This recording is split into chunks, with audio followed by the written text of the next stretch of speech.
시청자 여러분 안녕하십니까? 한 주를 마무리해가는 금요일 아침에 인사드립니다. 마켓 시그널 진행의 정보경입니다. 미국과 이란 간의 전면전이 6일차에 접어들었습니다. 위험 회피 심리가 시장에 팽배한 모습인데요. 국제유가 다시 한번 급등하면서 이 시각 현재 뉴욕의 3대 지수는 일제히 하락하고 있습니다. 장 마감 상황까지 어떻게 흘러갈지 저희랑 계속 지켜보시고요. 시장이 우리에게 보내는 시그널 바로 확인해 보시죠. 마켓 시그널 본격적으로 출발합니다.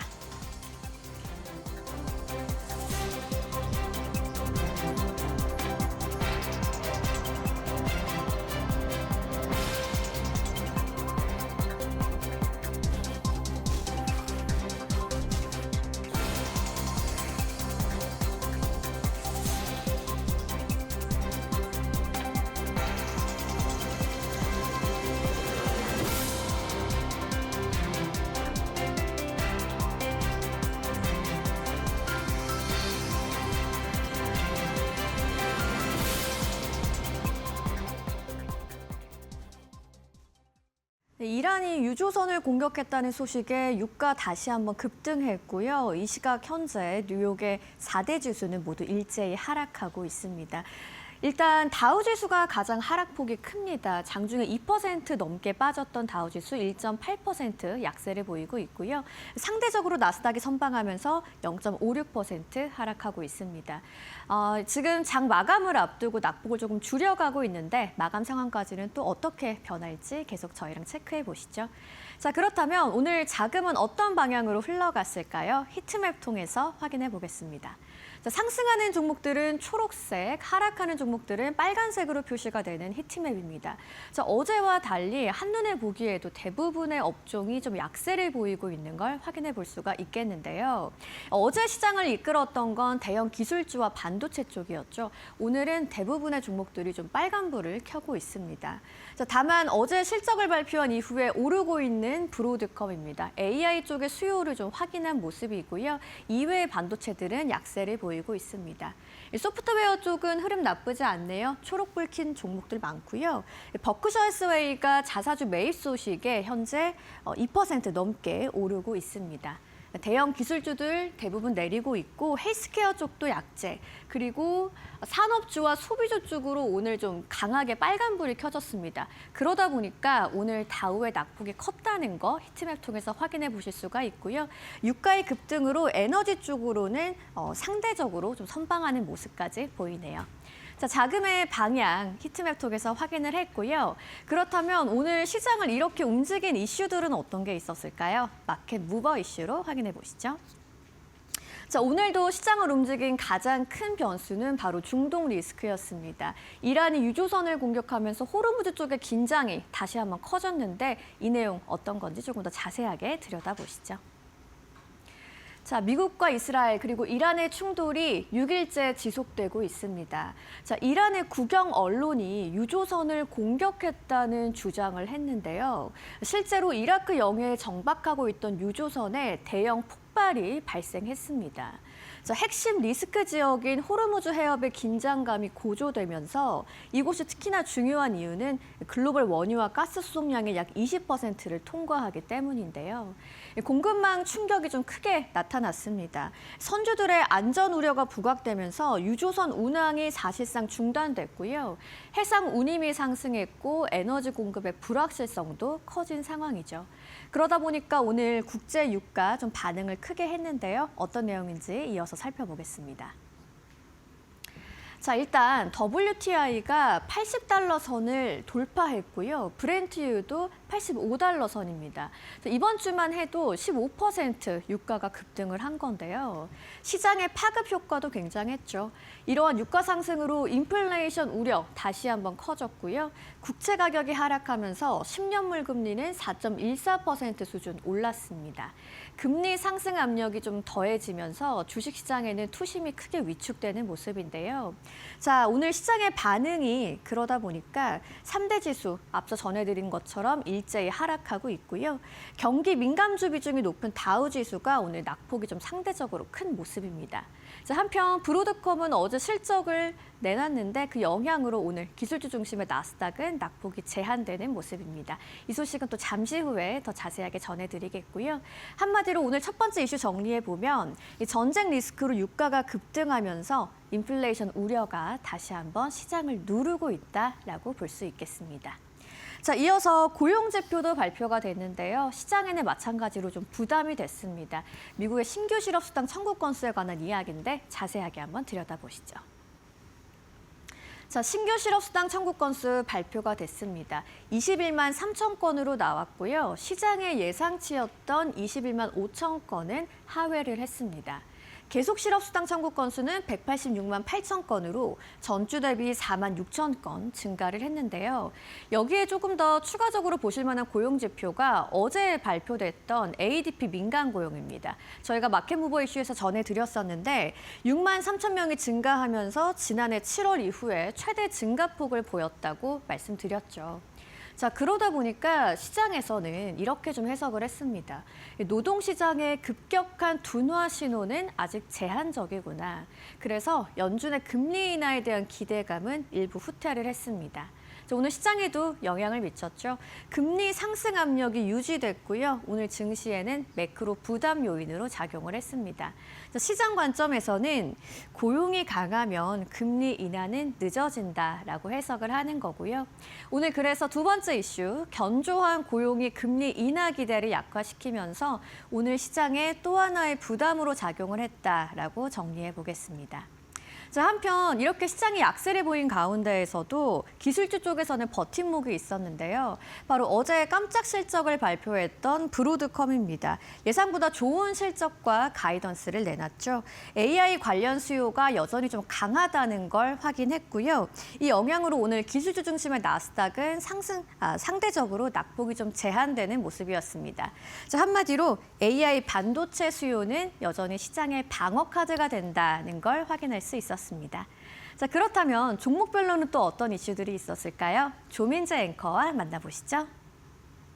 종전의 히트맵에서 만나보신 바와 같이 오늘 이 소프트웨어주들은 굉장히 기술주 내에서 강한 흐름을 보였고요. 반대로 반도체주들은 브로드컴을 제외한다면 일제히 하락하는 모습들이 특징적으로 나타났습니다. 가장 먼저 대표적인 소프트웨어 기업이죠. 바로 마이크로소프트. 오늘같이 하락장 속에서도 1.26% 굉장히 강한 상승세를 보여줬는데 요즘 오픈 AI에게 긍정적인 소식이 들려오면 바로 이 마이크로소프트의 주가가 같이 움직입니다. 밤사이에는 이 오픈 AI가 전문 업무용 AI 모델인 이 GPT 5.4를 출시를 했는데요. 이 가운데 마이크로소프트가 오픈 AI의 프록시 역할을 한다라는 소식이 같이 주목을 받았습니다. 여기서 프록시라는 거는 직접 투자하는 것과 비슷한 효과를 낼 수 있는 주식이란 뜻인데요. 지금 오픈 AI는 비상장 회사이기 때문에 직접 주식을 살 수가 없죠. 그래서 오픈 AI와 강하게 연결된 회사 주식을 대신 살 수밖에 없는데 바로 이 마이크로소프트가 오픈 AI의 초기 투자자에다가 현재 기술 협력까지 같이 하고 있는 핵심 파트너라는 점에서 대체제로 부각을 받고 있습니다. 당분간 오픈 AI의 호재는 마이크로소프트의 호재다 이렇게 해석해봐도 괜찮을 듯 싶은 그런 흐름이고요. 반대로 구글은 1% 이상 하락했습니다. 오늘 전반적으로 반도체단이 크게 흔들린 가운데 또 밤사이에는 구글의 AI 챗봇이죠. 이 제미나이가 이용자에게 망상 등과 같은 정신질환을 유발해서 사망에 이르게 했다는 의혹으로 피소를 당했습니다. 이 때문에 오늘 구글의 주가 더더욱 강하게 흔들렸고요. 엔비디아는 장중에 하락세를 보이다가 이 장 막판 들어서 다시 한번 조금 반등하는 움직임이 나타났습니다. 이 장중 엔비디아의 이 주가 흐름을 내리누른 이슈, 바로 이 엔비디아가 중국의 H200 칩의 수출 여부가 상당히 좀 불투명해지자 이제 TSMC의 생산 물량 중에서 기존 이 H200 칩의 물량을 차세대 칩이죠. 베라루빈으로 돌리기 시작했다는 파이낸셜 타임스의 보도가 나왔습니다. 이것 때문에 엔비디아의 주가 상당히 하락하다가 오늘 브로드컴의 영향을 받아서 장 막판에 이 상승으로 되돌리는 움직임이 나타났고요. 이어서 이 세 가지 종목들의 마감 상황 기준 주가 흐름 바로 살펴보도록 하시죠. 마이크로소프트 1.35% 상승했고요. 또 이어서 알파벳, 구글이죠. 0.75% 하락했습니다. 또 마지막으로 엔비디아 0.16% 극강보 합권에서 오늘 거래 마쳤습니다. 추가적으로 오늘 이렇게 하락하는 시장 속에서도 유난히 상승이 돋보이는 종목들이 있었는데요. 세 가지가 준비가 되어 있습니다. 가장 먼저 브로드컴 이야기를 안 해볼 수가 없겠죠. 이 4분기 깜짝 실적과 함께 시장 전망을 크게 웃돈 가이던스를 발표하면서 오늘 급등세가 나왔습니다. 특히나 시장이 주목했던 점은요. 2027년, 바로 내년이죠. 이 내년에 AI 칩 매출이 1,000억 달러, 우리 돈으로 150조 원 수준을 돌파할 것이란 전망이 나왔기 때문인데요. 이 때문에 브로드컴 오늘 반도체 단 중에서도 유일하게 거의 초록불, 상승불을 켜줬고요. 또 이어서 익스피디아, 오늘 익스피디아, 부킹홀딩스, 트립어드바이저 이런 여행 중개 업체들의 주가가 뉴욕 증시에서 대체로 급등했습니다. 이 오픈 AI가 챗 GPT에서 제공할 예정이었던 예약 서비스를 축소하겠다고 밝혔는데요. 덕분에 이 기업들이 AI 챗봇으로부터 대체될 우려가 좀 불식되면서 오늘 강한 움직임이 나왔고요. 이 보안 소프트웨어 업체죠. 옥타도 오늘 강한 상승 보였습니다. 4분기 매출과 주당 순이익 모두 시장 예상치를 가뿐히 넘어서면서 이 강한 반응이 나왔는데 덕분에 오늘 소프트웨어주들의 이 주가 상승에도 일조한 그런 소식이 나왔습니다. 이 세 종목의 마감가 기준 상황 바로 만나보시죠. 가장 먼저 브로드컴입니다. 4.75% 상승하면서 이 덕분에 오늘 엔비디아도 장중 내내 하락하다가 장 막판에 상승 전환으로 이 장을 마무리할 수가 있었죠. 다음으로 익스피디아 13.69%, 오늘 여행 중개업체들이 대체로 비슷한 급등세를 보였습니다. 또 이어서 옥타 11%, 오늘 소프트웨어주들의 선방에 더더욱 힘을 입은 그런 모습이네요. 이 반면에 오늘과 같은 이런 안타까운 장세 속에서도 유난히 더 하락이 짙은 종목들이 있었는데요. 차례대로 세 가지 종목 만나보시죠. 가장 먼저 유가가 급등을 했다라고 하면은 걱정이 되는 대표적인 종목들이 바로 항공주죠. 역시나 유나이티드 항공도 오늘 급락을 면치 못했는데요. 이란이 호르무즈 해협을 지나는 유조선을 공격했다고 밝히면서 밤사이에 유가가 다시 한번 장중 7% 가까이 상승했습니다. 이 WTI가 80달러를 돌파했는데 이것 때문에 오늘 유나이티드 항공을 비롯한 여행 항공주들 전반이 크게 흔들렸습니다. 또 이 양자 컴퓨팅 하면 대표적으로 생각나는 기업이죠. 리게티 컴퓨팅도 오늘 굉장히 좀 약한 모습을 보였는데 실적 발표 실망감이 상당히 주가를 내리눌렀습니다. 4분기 매출이 190만 달러로 이 시장 예상치였던 230만 달러를 크게 밑돌았는데요. 여기에다가 미즈호 증권이 이 목표가를 기존 50달러에서 43달러까지 크게 내려잡게 되면서 오늘 리게티 컴퓨팅 전반적으로 매도세가 나왔습니다. 다음은 청바지로 유명한 이 의류 소매업체죠. 우리는 아메리칸 이글 이렇게 좀 많이 부르는데 아메리칸 이글 아웃피터스입니다. 이 4분기 실적 발표 자체는 좋았지만 발표 과정에서 관세로 인한 마진 압박을 언급을 했습니다. 이것 때문에 투자자들의 우려가 커졌고요. 이 관세 우려는 개별주 이슈에서 끝나는 게 아니죠. 더 크게 섹터, 더 나아가서는 시장 전반에 미치는 파급 효과를 불러올 수 있다는 점에서 오늘 시장 전반에 대한 우려를 더 키운 소식이기도 했습니다. 이 세 가지의 이 마지막 마감 기준 주가 흐름 바로 보시죠. 유나이티드 항공 5% 급락하면서 오늘 거래를 마쳤고요. 이어서 리게티 컴퓨팅 4.45% 급락했습니다. 마지막으로 실적은 잘 나와줬지만 이 관세 부담을 언급했던 아메리칸 이글 13% 이상 급락했습니다. 이어서 원자재 가격, 특히나 WTI 가격 바로 확인을 해봐야겠죠. 바로 살펴보도록 하겠습니다. 오늘 역시나 국제유가가 8% 이상 급등하면서 지금 이 시각 이 81달러 선을 돌파했습니다.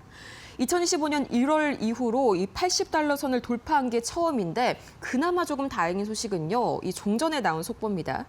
현지 시각으로 목요일, 오늘이죠. 이 미국 재무부가 유가 안정화 대책을 발표하기로 했습니다. 워낙 유가가 급등하다 보니까 이걸 붙잡겠다는 건데 그 이후에 우리 시장 과연 어떻게 움직일지 그 흐름 잘 보셔야겠고요. 덕분에 원달러 환율, 덕분에가 아니죠. 때문에입니다. 25원 가까이 급등하면서 오늘 우리 증시 전반에 먹구름이 드리워지고 있는 그런 장세고요. 비트코인 역시나 2.9%, 이 전날의 급등을 소폭 되돌리는 움직임이 나타납니다.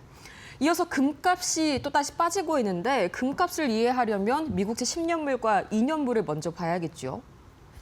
다시 한번 오늘 큰 폭으로 상승세 보이고 있습니다. 유가가 급등하면서 인플레이션 우려가 다시 한번 커졌죠. 이것 때문에 금리 인하에 대한 기대감이 크게 낮아졌고요. 달러와 미국채 수익률은 다시 한번 강세를 보였습니다. 반면에 금은 달러로 표시가 되기 때문에 달러가 강세를 보일 때에는 다른 통화를 보유한 사람들의 금 수요가 줄어들 수밖에 없겠죠. 또 이런 국채 금리의 상승도 이자가 붙지 않는 자산인 금에게는 불리한 재료입니다. 이 때문에 금은 오히려 오늘 1% 이상 하락했습니다. 자, 지금 우리 시각 이 시각으로 코스피 200 야간 선물이 약 4% 이상 급락하면서 다시 한번 이 우리 시장에 먹구름을 좀 들이우고 있는데 과연 뉴욕 증시에서는 현재 상황 어떻게 분석을 할지 바로 한번 만나보시죠. 네, 뉴욕 3대 지수는 일제히 하락으로 마감을 했습니다. 자, 오늘 낙폭이 가장 컸던 건 다우지수입니다. 1.61% 빠지면서 저점보다는 올랐지만 오늘 크게 약세를 보였고요. 약세상에서 그나마 좀 버텨준 나스닥이 0.26% 하락 마감했습니다. S&P 500도 0.56% 빠지면서 3대 지수 모두 일제히 약세로 마감을 했습니다. 자, 그렇다면 뉴욕에서는 오늘 시장 마감 상황 어떻게 바라보고 있을까요? 김상윤 이데일리 뉴욕 특파원 바로 연결해 보겠습니다. 안녕하세요. 네, 김상윤 이데일리 뉴욕 특파원입니다. 네, 방금 전해드린 것처럼 뉴욕 증시가 다시 일제히 하락을 했습니다. 전날 좀 증시를 받쳐줬던 국제 유가와 국채 금리가 좀 동시에 튀어오르면서 투심이 좀 크게 위축되는 모습이네요. 네, 그렇습니다. 오늘 뉴욕 증시는 중동 전쟁 긴장이 다시 고조되면서 유가와 국채 금리가 동시에 튀어오르자 투자 심리가 다시 크게 흔들리는 모습입니다. 가장 큰 원인은 역시 국제 유가 급등입니다. 이란이 유조선을 미사일로 공격하겠다고 밝히면서 공급 차질 우려가 커졌고 WTI가 8.5% 급등해 배럴당 $80를 넘었고 브렌트유도 $85 선을 돌파했습니다. 유가가 뛰자 곧바로 인플레이션 우려가 다시 시작됐고 채권 시장이 반응했습니다. 미 국채 10년물 금리는 4.13%까지 올라섰고 정책 금리에 민감한 2년물 금리도 빠르게 상승하고 있습니다. 결국 시장에서는 유가 상승, 인플레이션 우려, 그리고 금리 상승, 다시 증시 하락이라는 전적 약세 흐름이 나타난 것입니다. 여기에 전쟁이 이미 6일째 이어지고 있지만 해결 조짐이 보이지 않는다는 점도 투자자들의 불안을 키우고 있습니다. 원유와 가스 가격뿐만 아니라 해상 운임과 글로벌 공급망 불안 우려까지 겹치고 있는 상황입니다. 이 때문에 최근 상승을 이끌었던 엔비디아와 애플 같은 기술 중심의 매도세가 계속 나오고 지수 하락폭이 커지고 있는 모습입니다. 위축된 투심이 패닉으로 돌아서는 구간은 어디가 될지도 좀 궁금해지는데요. 시장에서는 이 국제 유가와 국채 금리 어느 수준까지 올라가면 증시 부담이 커질 것으로 보고 있나요? 네, 시장에서는 아직까지는 패닉 국면으로 보고 있지는 않지만 경계선에 점점 가까워지고 있다는 평가가 나옵니다. 시장이 가장 우려하는 시나리오는 유가가 $90 이상으로 치솟고 동시에 10년물 금리가 4.5% 접근하는 경우입니다. 현재 브렌트유가 배럴당 $85를 넘어선 상태인데요. 시장에서 보통 $90 선을 1차 위험 구간으로 보고 있습니다. 만약 전쟁이 확대되면서 유가가 $90를 넘어 $100에 접근하게 된다면 인플레이션 우려가 다시 강하게 살아나고 금융시장 변동성이 더 커질 수 있습니다. 국채 금리도 비슷합니다. 현재 10년물 금리가 4.13% 정도 있는데 시장에서는 4.3에서 4.5% 구간을 증시에 부담을 주는 수준으로 보고 있습니다. 특히 금리가 이 구간을 넘어서면 연준의 금리 인하 기대가 사실상 소멸될 수 있는 상황입니다. 현재로서는 전쟁 상황에 따라 유가 변동성이 커지고 있지만 아직 금융시장이 통제 불능 수준으로 흔들린 단계는 아니긴 합니다. 당분간 중동 전쟁 확산 여부와 호르무즈 해협 상황을 가장 중요한 변수로 지켜봐야 할 것 같습니다. 만약 이 해협의 원유 수송이 실제로 크게 차질을 빚는 상황까지 간다면 유가와 금융시장 충격이 훨씬 커질 수 있습니다. 네, 다행히 금융시장 아직 통제 불능 수준까지는 아니지만 호르무즈 해협 상황을 비롯한 유가 리스크 계속 좀 체크를 해봐야겠네요. 자, 그런데 이 전쟁 리스크에 더해서 AI 반도체 규제 변수까지 좀 등장을 했습니다. 미국이 AI 칩 수출 통제를 전 세계로 확대할 가능성이 제기가 됐는데 시장에 좀 어떤 영향을 주고 있나요? 네, 맞습니다. 오늘 시장에서는 중동 정쟁 변수에 더해 AI 반도체 규제 이슈까지 겹치면서 기술주 투자 심리가 좀 위축된 분위기였습니다. 블룸버그 통신에 따르면 미국 정부가 엔비디아와 AMD가 생산하는 AI 칩을 해외로 수출할 때 미국 정부의 사전 승인을 받도록 하는 규정을 검토하고 있는 것으로 전해졌습니다. 지금까지 약 49개 개국 대상으로 하던 AI 칩수출 통제를 사실상 전 세계로 확대하는 방안입니다. 이 규정이 시행되면 엔비디아나 AMD가 만드는 AI 가속기 대부분의 수출이 미국 정부의 허가 대상이 됩니다. 특히 대규모 데이터 센터용 GPU 클러스터 같은 경우에는 각국 정부가 직접 협상에 참여해야 할 가능성도 거론되고 있습니다. AI 가속기는 지금 챗GPT나 제미나이 같은 생성형 AI 서비스의 핵심 인프라로 수요가 폭발적으로 늘고 있는 반도체입니다. 그래서 시장에서는 이번 조치가 단순한 수출 규제라기보다는 미국이 글로벌 AI 인프라의 관문 역할을 하려는 전략으로 보고 있습니다. 다만 이 규정은 아직 행정부 내부에서 검토 중인 초안 단계로 알려져 있습니다. 그럼에도 불구하고 AI 반도체가 최근 증시 상승을 이끌어온 핵심 분야다 보니 기술주 투자 심리의 부담 요인으로 작용했다는 분석이 나오고 있습니다. 네, 끝나지 않은 전쟁 리스크에 AI 반도체 규제 변수까지 시장이 좀 체크해야 될 이슈가 더 많아진 것 같습니다. 오늘 매수 여기까지 듣겠습니다. 지금까지 김상윤 이데일리 뉴욕 특파원이었습니다. 네, 오늘 증시 마감 상황 뉴욕에서 바라봤습니다.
밤사이 뉴욕 증시 이 5가지만큼은 반드시 알아가세요. 워스노5 출발합니다.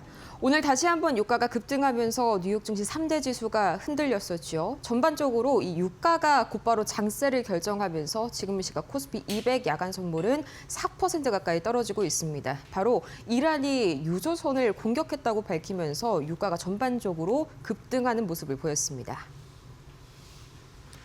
이란이 유조선을 공격했다고 주장하면서 국제유가가 급등했고 금융시장에는 인플레이션 우려가 다시 한번 커졌습니다. 현지 시간 5일 미국 서부 텍사스산 원유 WTI 가격은 장중 배럴당 $80를 돌파하면서 8% 넘게 상승했습니다. 글로벌 기준유인 브렌트유도 $85를 넘어섰습니다. 이란의 국영 매체는 혁명 수비대가 유조선을 미사일로 타격했다고 보도했고 영국 해군 역시 이라크 영해에 정박 중이던 유조선 인근에서 큰 폭발이 발생했다고 밝혔습니다. 미국과 이스라엘의 대이란 전쟁으로 호르무즈 해협을 지나는 유조선의 운항이 사실상 멈추면서 공급 차질 우려가 커진 상황인데요. 이 해협은 전 세계 원유 소비의 약 20%가 통과하는 핵심 수송로이기 때문입니다. 유가 급등으로 인플레이션 우려가 커지면서 달러화와 미 국채 금리는 상승했고 같은 안전자산인 금 가격은 하락했습니다. 또 뉴욕 증시도 유가와 직결된 산업재와 일부 기술주, 소비주 등이 급락하면서 3대 지수가 일제히 하락 부담을 받았습니다. 이번에는 한번 섹터별로 뜯어볼까요? 이렇게 시작이 굉장히 혼란스러운 와중에 또 오늘 소프트웨어주들은 상당히 좋은 움직임을 보였습니다. 소프트웨어주들에 대한 인식 개선이 오늘 반등을 이끌었습니다. 전쟁 리스크와 국채금리 급등이라는 난조 속에서도 소프트웨어 섹터가 나홀로 반등에 성공했습니다. 그 배경에는 전문가들의 냉철한 재평가가 있었는데요. 먼저 시장을 짓눌렀던 AI 대체 공포가 과도했다는 분석이 밤사이에 힘을 강하게 얻었습니다. 복희캐피털의 킴 포레스트 투자 책임자는 전통적 소프트웨어가 AI 코딩에 밀릴 것이라는 우려는 엔지니어 관점에서 볼 때 실현되기 훨씬 어렵다고 지적했습니다. 기존 기업들이 가진 독점적 데이터와 보안 신뢰도는 신생 AI가 쉽게 흉내낼 수 없는 강력한 해자라는 설명입니다. 특히 마이크로소프트에 대해서 월가는 세일 기간이라고 입을 모으고 있는데요. 쇼트힐즈 캐피털의 스티브 와이스는 마이크로소프트의 주가가 고점 대비 15% 하락하면서 매우 저렴해졌다면서 비중 확대를 선언했고요. 버터스 인베스트먼트는 마이크로소프트를 오픈 AI의 대체제로 규정했습니다. 지금 오픈 AI는 비상장 회사라서 주식을 직접 매수할 수가 없기 때문에 대체제로 관련 기업들의 주식을 대신 매수해야 하는데요. 마이크로소프트가 오픈 AI의 초기 투자자에 기술 협력까지 하고 있는 핵심 파트너라는 점에서 가장 완벽한 대체제가 될 수 있다는 분석입니다. 결국 고평가 논란이 해소되고 밸류에이션이 2022년 수준까지 내려오면서 기관 투자가들이 검증된 우량주인 소프트웨어로 다시 한번 지갑을 열고 있는 것으로 보입니다. 반면에 자금이 들어온 섹터가 있었다면 자금이 빠져나간 섹터도 있었겠죠. 대표적인 게 오늘 금융주였습니다. 사실상 개별적인 호재가 있었던 이 벅셔 해서웨이를 제외를 하고는 금융주들이 일제히 출렁이는 안 좋은 그런 급락장을 형성을 했는데요. 이 바로 월가를 덮친 이 사모대출 펀드런이 현재 우리나라에게까지 영향을 미치고 있습니다. 글로벌 금융시장에 이른바 사모대출발 위기감이 고조되고 있습니다. 은행을 거치지 않고 기업에 직접 돈을 빌려주는 이 시장에 경고등이 켜지면서 한미 양국의 금융주들이 일제히 약세를 보이고 있습니다. 이번의 발단은 영국의 부동산 담보대출 업체 MFS의 파산이었는데요. 이중담보 의혹 속에 이 업체가 무너지자 대출을 주선했던 제프리스와 웰스파고 등 월가 대형 금융사들의 손실 우려가 커진 겁니다. 불안감은 수치로 나타났는데요. 세계 최대의 자산운용사인 블랙스톤의 대표 펀드에는 1분기 자산의 약 8%에 달하는 환매 요청이 몰렸습니다. 분기 한도인 5%를 훌쩍 넘기면서 사실상 펀드론 조짐까지 보이고 있는데요. 여기에 골드만삭스의 데이비드 솔로몬 CEO까지 나서서 1조 8천억 달러 규모의 사모 신용시장의 과열을 주시 중이라면서 경고를 보냈습니다. 이에 현재 금융감독원도 긴급 점검에 나선 만큼 해외 사모대출 부실이 국내로 전이될지 시장의 긴장감이 전반적으로 높아지고 있습니다. 오늘 반도체단도 상당히 이 아슬아슬한 모습을 보였죠. 특히나 브로드컴이 선방을 해주지 않았다면 오늘 엔비디아 이 장중 내내 하락을 이어갔을 가능성이 상당히 높았는데요. 엔비디아와 AMD AI 칩 수출 이제는요 중국뿐만 아니라 전 세계 어디 수출을 하든 미국 행정부의 검토를 받게 생겼습니다. 미국 트럼프 행정부가 엔비디아와 AMD의 AI 반도체를 세계 어디로 수출하든 정부의 사전 승인을 받게 하는 파격적인 규정 초안을 검토 중입니다. 기존 40개국이었던 통제 대상을 사실상 전 세계로 확대시키면서 미정부의 승인 없이는 AI 칩을 어느 국가로든 출하하지 못하게 됐습니다. 이번 조치는 단순한 수출 금지가 아닌데요. 미국 상무부가 글로벌 AI 인프라 구축의 수문장 역할을 하게 되면서 어느 나라가 데이터 센터를 지을지 직접 결정하겠다는 의도입니다. 초안에 따르면 대규모 클러스터 구축은 사전 승인이 필수이고요. 이 20만 개 이상의 GPU가 들어가는 초대형 프로젝트는 해당 국정부가 직접 미국과 협상 테이블에 앉아야 합니다. 이 과정에서 미국은 안보 약속이나 미국 내 투자와 같은 까다로운 조건을 요구할 가능성이 큽니다. 결국 미국의 허가 없이는 AI 모델의 학습조차 불가능해지는 구조가 되는 건데요. 글로벌 AI 인프라 경쟁의 주도권을 미국 정부가 완전히 틀어주겠다는 이번 구상에 전 세계 테크 업계의 이목이 쏠리고 있습니다. 여기에 엔비디아에게는 이 가까스로 이 위기를 좀 모면할 만한 소식, 브로드컴이 아니었다면 오늘 굉장히 엔비디아의 주가가 위태로웠을 수가 있습니다. 왜냐하면은 이 엔비디아가 중국에 수출할 수 있는 H200 칩의 이 생산을 사실상 중단했다는 보도가 이어졌기 때문입니다. 엔비디아가 중국 수출용으로 야심차게 준비했던 H200 칩의 생산을 결국 중단했다는 파이낸셜 타임스의 보도가 나왔습니다.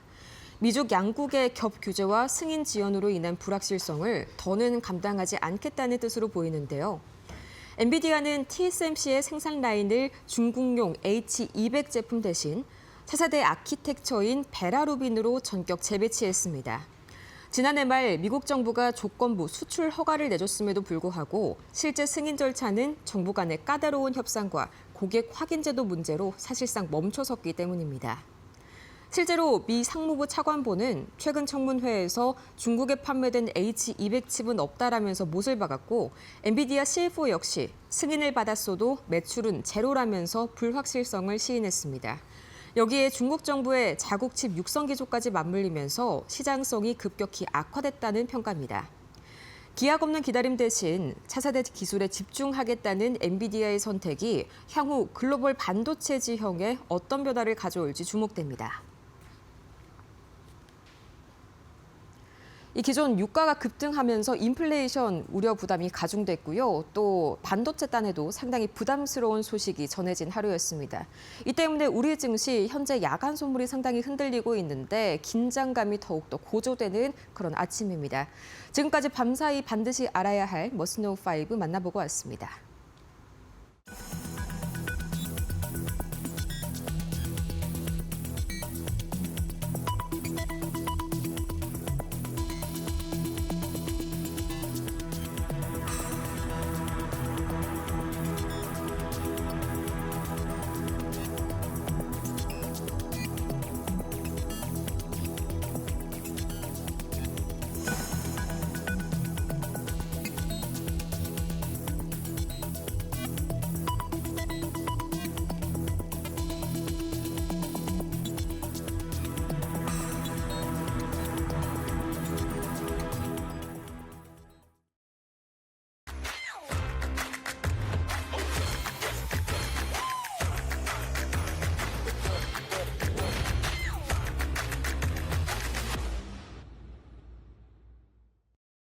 월가에서 보내는 시그널을 알아보는 시간입니다. 월가 시그널 오늘도 신일섭 위원님과 함께합니다. 어서 오세요. 네, 안녕하세요.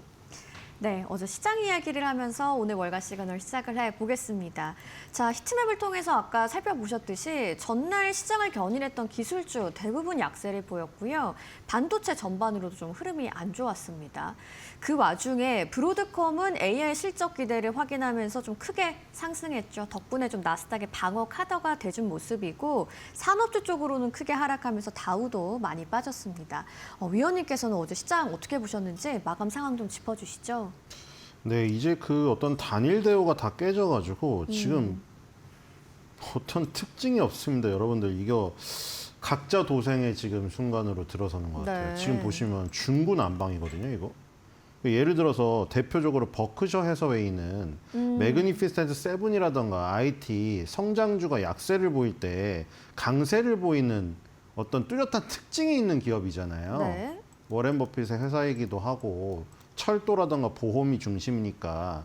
근데 어제는 예를 들어 브로드컴이 4.79 올랐는데 버크셔 해서웨이도 2.65 오르는 이런 지금 상황이 발생이 됐고요. 버크셔가 또 좀 좋은 호재가 있기도 했죠. 자사주 매입 소식이 있어서. 예, 뭐 그것도 네. 있고요. 근데 이제 특징적으로 나타나는 대조적인 모습이 없어져 버렸다는 거죠. 그렇군요. 그리고 예를 들어서 지금 여행에 대한 부분, 항공에 대한 부분이 걱정이 많잖아요. 맞아요. 두바이도 공격을 당하고.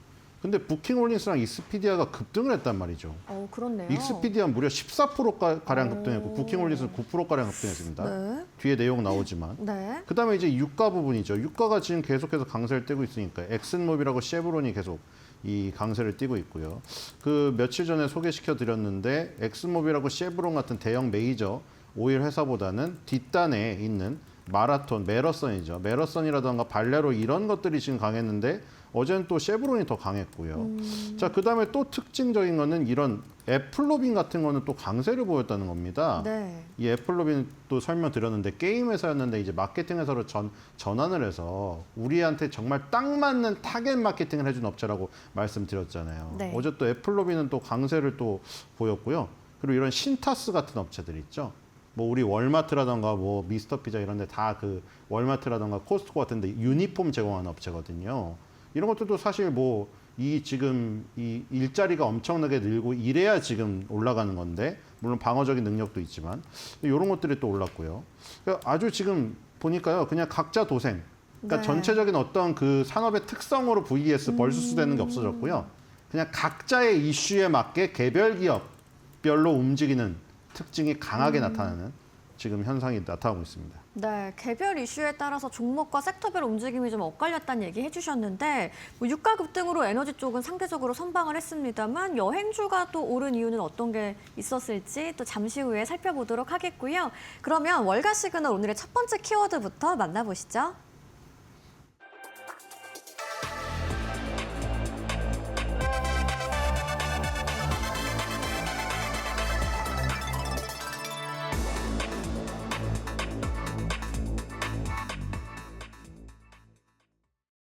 AI 반도체 슈퍼사이클이 아직 끝나지 않았다는 신호, 브로드컴 실적에서 확인이 됐습니다. 어제 실적 발표를 한 브로드컴인데요. 오늘 첫 번째 키워드로 준비를 해주셨습니다. 어떤 내용인지 조금 자세하게 들어볼까요?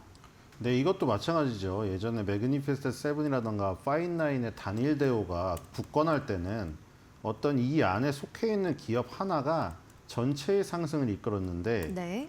그냥 어제는 브로드컴 실적 좋으니까 브로드컴 혼자만 살아남고 나머지를 구하지 못했습니다. 맞아요. 지금 그런 현상들이 강하게 나타나거든요. 단일 대우가 완전 깨졌습니다. 그 단일 대우라는 건 똘똘 뭉쳐서 한 방향으로 움직이는 건데 그런 지금 그 구도는 완전히 지금 깨진 상태입니다. 그냥 브로드컴 혼자 실적이 좋아서 야, 나 잘났으니까 나 혼자 갈게 뭐 이런 지금 상황이에요. 네, 네. 자, 지금 그리고 엔비디아 실적 발표에서도 항상 우리가 뭐 매출이 어닝 서프라이즈 그것도 주목을 하지만 네. 어떤 부분의 매출에 항상 주목을 하나요? 데이터 센터 매출. 그렇죠. 왜냐하면 엔비디아 매출의 80%가 넘는 거의 뭐 85%에서 90%가 데이터 센터에서 매출이 나오고 있기 때문이죠. 네. 그래서 뭐 게이밍 매출도 중요하고 퍼스널 컴퓨터 매출도 중요하지만 데이터 센터 매출이 만약에 어닝 쇼크가 나와버리면 전체 매출이 어닝 서프라이즈가 나오더라도 물론 전체 매출이 서프라이즈가 나올 수가 없죠. 데이터 센터 매출이 어닝 쇼크라면은. 근데 이제 예를 들어서 이게 좀 비유를 한 거죠. 근데 그 정도의 지금 파급력을 가진 건데 요 지금 브로드컴에서도 마찬가지입니다. 브로드컴은 뭐냐면 소프트웨어 매출보다는 AI 중심 반도체, AI 반도체 쪽 요쪽 매출이 중요한 거죠. 그래서 소프트웨어 매출, 그러니까 전체 매출로 따지면 192억 6천만 달러 컨센서스를 193억 1천만 달러로 어닝 서프라이즈를 기록을 했죠. 근데 여기서 68억 달러가 소프트웨어 부문 매출이었는데 여기는 68억 6천만 달러가 컨센서스여서 6천만 달러 하회하는 어닝 쇼크가 나왔습니다. 소프트웨어 부문에서는요. 네. 근데 왜 브로드컴은 지금 상승을 했을까요? 그러게요. AI 반도체 부분에서 이 매출액이 높게 나왔기 때문이에요. 이쪽은 매출액이 84억 달러입니다. 소프트웨어 매출보다 캐파도 훨씬 크죠. 네. 그리고 시장 예상치가 82억 달러였기 때문에 이 지금 상회를 했고 전년 대비 수치로 따지면 106% 증가한 수치였습니다. 그러니까 우리가 엔비디아 실적 볼 때는 현재예요. 2026년 현재 엔비디아 실적 볼 때는 데이터 센터 매출 그 부분에 어닝 서프라이즈에 주목을 해야 되는 것이고 브로드컴 같은 경우에는 AI 반도체 매출에 주목을 해야 되는 것이죠. 그래서 지금 전년 대비 106% 증가한 AI 반도체 이 매출 어닝 서프라이즈에다가 그 다음에 경영진이 가이던스를 네. 시장 예상치보다 아주 높게 내놓으면서 이 자신감에 힘입어서 그 전날 시간에부터 시작해서 어제 본장까지 강세가 이어진 거죠.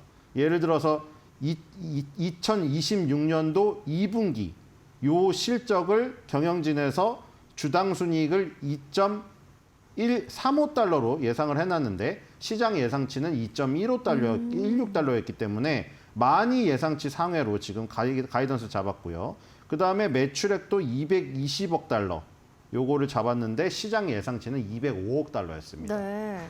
그러니까 이 경영진의 가이던스가 굉장히 좋았기 때문에 이런 부분에 힘입어서 본장의 상승까지 이어질 수 있었던 겁니다. 네, 실적이 잘 나와도 좀 가이던스가 실망스러울 경우에 주가가 빠지는 경우가 종종 있었는데 이 브로드컴 같은 경우는 가이던스까지 시장의 기대를 좀 뛰어넘었다는 평가를 저 받고 미장은 있네요. 이게 중요하더라고요. 네. 어닝 서프라이즈가 나왔어도 맞아요. 경영진이 자신감이 없다고 해버리면은 하락을 시켜버리더라고요. 자, 가이던스까지 잘 나온 브로드컴의 실적 발표였고요. 자, 그렇다면 뭐 차트랑 여러 가지도 살펴볼 텐데 오늘 또 좀 새로운 종목 분석 자료까지 준비해 주셨더라고요. 근데 이제 뭐 눈송이 분석을 하나 추가했습니다. 아, 네. 그 시각화 자료가 뭐 여러 가지 있으면 좋잖아요. 네. 여러분들 뭐 축구 경기라던가 뭐 게임에서 많이 보셨잖아요. 이렇게 뭐 오각형 차트라고 해서 아. 뭐 손흥민 선수 하면은 막 딱 네, 네. 능력치, 뭐 공격력, 방어력 뭐 이런 거 나오잖아요. 네. 체력 이런 것들.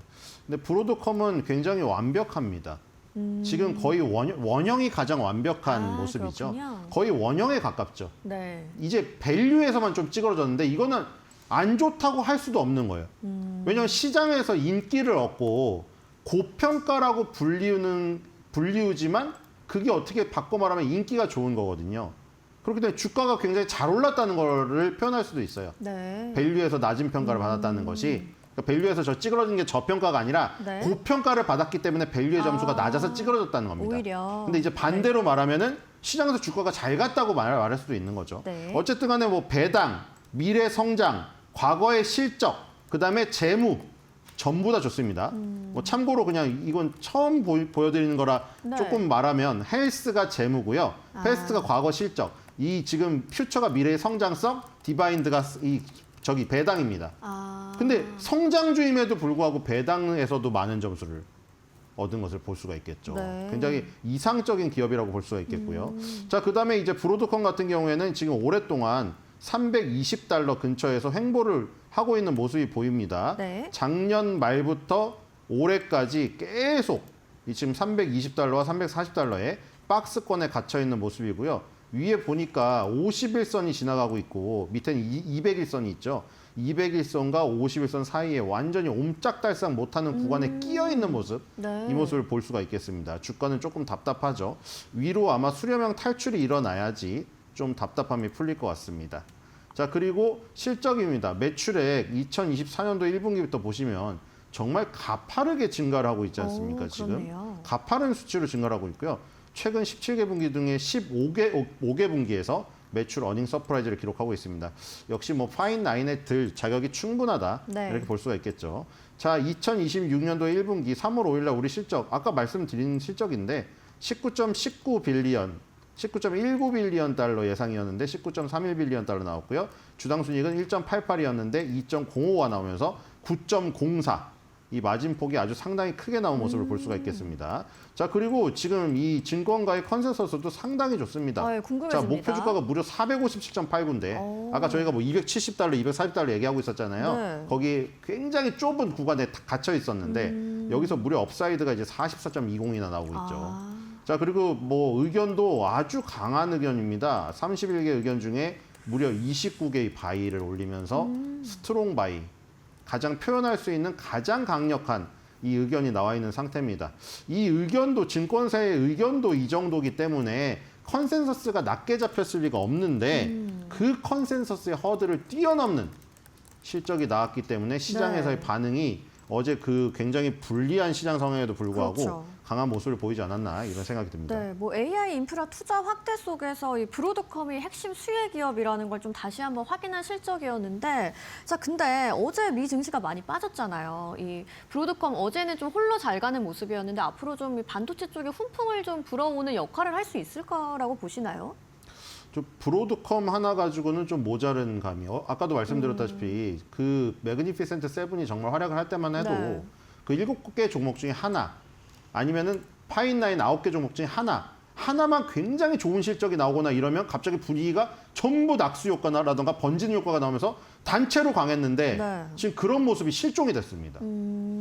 그런 모습 때문에 브로드컴이라던가 뭐 엔비디아도 그렇고 테슬라도 그렇고 어느 하나의 종목의 힘만으로는 지금 좀 장을 올리기에는 굉장히 부담스러운 상황이고 우리나라로 뭐 연이어서 말하자면 일단은 뭐 파급력이나 이런 거에 조금 비등비등한 건 없고 네. 모델에서 비슷한 건 있습니다. 아. 브로드컴이 커스터마이징으로 나간다고 했잖아요. 아까 네. 소프트웨어 부분도 있잖아요. 거기가 왜 안 좋게 나오냐면 여기도 마찬가지로 AI 씬에 대한 우려 때문에. 근데 그것도 사실 경영진이 나서서 우리의 소프트웨어랑 AI랑 시너지 내 효과가 크다. 네. 시너지 내 저기가 크다 해서 또 자신감을 오른 거거든요. 근데 이 부분 말고 AI 반도체 부분에서 커스터마이징을 한다고 했잖아요. 우리나라의 제주 반도체가 그런 커스터마이징 업체거든요. 바로 말씀을 해주셨네요. 예, 맞춤형으로 네. 예, 지금 말해도 되셨나요? 괜찮습니다. 예, 맞춤형 칩을 네. 만들어주는 제주도의 대표적인 기업이기 때문에 아, 네. 뭐 주로 이제 뭐 제주 반도체 같은 경우는 아직 그 통신칩 네. 5G, 6G로 나갈 때 이제 통신칩에 관련된 부분을 만들고 있지만 그러니까 팹리스 기업이에요, 둘 다. 네. 공장이 없이 엔지니어 설계자들만 있어서 설계도만 그려주는 업체입니다. 근데 둘 다 맞춤형을 제공한다는 데 공통점이 있겠죠. 아. 뭐 제주 반도체도 어제 거의 상한가에 육박하는 상승률을 기록을 했는데 네. 오늘 이어갈 수 있을지 한번 지켜봐야 될 것 같습니다. 알겠습니다. 결국 AI 투자가 좀 계속 늘고 있다는 걸 확인한 브로드컴의 실적이었는데요. 우리 증시에서 좀 시그널 받을 만한 종목으로는 제주 반도체를 꼽아 주셨습니다. 자, 그럼 이어서 월가 시그널의 두 번째 키워드는 어떤 거였는지 확인해 보시죠.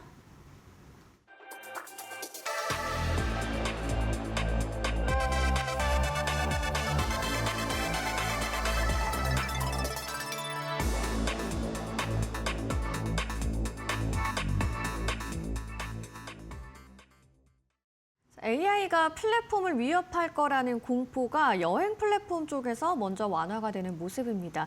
유가 급등에도 불구하고 어제 좀 잘 갔던 종목인데 오늘 두 번째 시그널로는 여행 플랫폼의 반등이고요. 오늘 어떤 종목인지까지도 같이 궁금해지네요. 예, 뭐 어제 호텔, 항공, 뭐 이 여행까지 전부 강했다면 뭐 이란과의 어떤 사태가 마무리되면서 이제 이쪽에 풀리는구나 했겠지만 네, 호텔이나 항공은 강하지 않았고 그렇죠. 여행주만 특이하게 강했기 때문에 우리가 딱 합리적으로 여행주에 개별적인 이슈가 있지 않았을까? 네. 이렇게 추정해 볼 수 있었겠죠. 상식적으로. 네. 개별적인 이슈가 있었습니다. 바로 그 오픈 AI의 챗GPT에서 뭐 이제 거기에 쇼핑 기능도 추가한다, 여행 상품도 살 수 있다, 그런 얘기 뉴스로 접해 보셨죠. 네. 이제 오픈 AI가 독립을 하려고 했었던 거예요. 기기도 새로 만들고, 샘 알트먼이 핸드폰이 필요 없는 시대를 만들겠다. 네. 우리의 챗GPT만 이 지금 그 실행이 되는 어떤 기기를 만들어서 애플의 아이폰 같은 그런 피지컬 AI 기기를 원했던 거예요. 거기까지 커가기를 원했던 거고 챗GPT에서도 바로 쇼핑이 가능하게 해서 아마존이나 코스트코에 대응할 수 있는 엄청 큰 미래를 꿈꿨는데 지금 샘 알트먼의 어떤 그런 계획들이 약간 브레이크가 걸렸습니다. 아, 일단 제미나이라던가 클로드에 비해서 기본적인 서비스에 능력조차 지금 의심받으면서 이탈자가 많이 늘어나고 있거든요. 네. 저조차도 챗GPT를 일상적인 대화에서만 쓰지 이제는 전문적인 거는 제미나이나 클로드에서 쓰기 때문에 이런 분들이 상당히 많더라고요. 그래서 일단 이런 조금 더 한 발 더 나아간 부분에서는 이미 조금 접는 이런 모습들이 보이고 어제 그래서 결정적으로 네. 이 부킹홀딩스나 익스피디아가 하던 역할을 챗GPT에서 대신 하려고 했더니 전환했다고 합니다. 그냥 연결만 시켜놓고 네. 부킹홀딩스나 익스피디아로 연결돼서 그 앱에서 결제하게끔. 그러니까 결국에는 부킹홀딩스나 익스피디아의 어떤 헤게모니 이거를 깰 수가 없었다는 거를 챗GPT가 인정을 하는 꼴이 돼버린 거죠. 그래서 부킹홀딩스나 익스피디아가 급등을 했습니다. 그래서 이런 지금 여행 플랫폼을 운영하는 회사들이 인공지능 씬에 대한 우려를 빨리 벗어난 네. 어제 사실 소프트웨어 쪽도 굉장히 셌거든요. 네. 그것도 사실 오픈 AI에 좀 관련이 있는 것 같아요. 그렇군요. 오픈 AI가 어떻게 보면 주도권을 처음에 가진 인공지능 LLM이잖아요. 네. 근데 여기서 성과가 별로 안 나다 보니까 AI 신학에 잡혀먹는다는 우려가 좀 과도한 것 같은데 얘네도 자기 앞가림을 못하고 있네? 이러면서 소프트웨어주라던가 여행주가 좀 강한 모습을 보였던 거 아닌가 이런 생각이 듭니다. 그렇군요. 오픈 AI가 좀 플랫폼 연결형 커머스 구조로 전략을 변경하면서 소프트웨어 그리고 여행주 쪽으로 좀 좋은 흐름이 있었다는 말씀이네요. 네, 에이전틱 AI라고 지금 비서 AI 거기서 이제 성과를 거두면 이제 쇼핑, 여행 뭐 여기 네. 붙여가지고 더 큰 어떤 세계관을 지금 넓히려고 했는데 네. 지금 에이전틱 AI 부분에서 그 다음 단계로 넘어가는 부분에서 굉장히 큰 애로사항이 지금 생겼습니다. 알겠습니다. 그럼 오늘 좀 더 자세하게 살펴볼 종목은 부킹홀딩스일까요? 네, 자료 한번 부킹홀딩스 볼까요? 네. 보도록 하겠습니다. 저번에도 한번 봤는데 자 이것도 눈송이 분석으로 보면은 네. 아까보다는 굉장히 약하죠.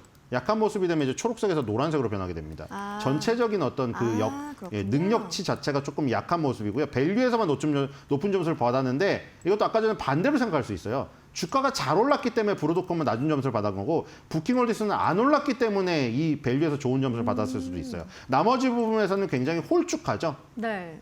홀쭉하기 때문에 별로 좋지가 않은 거예요. 그러니까 여기서는 통통한 애들이 좋은 거예요.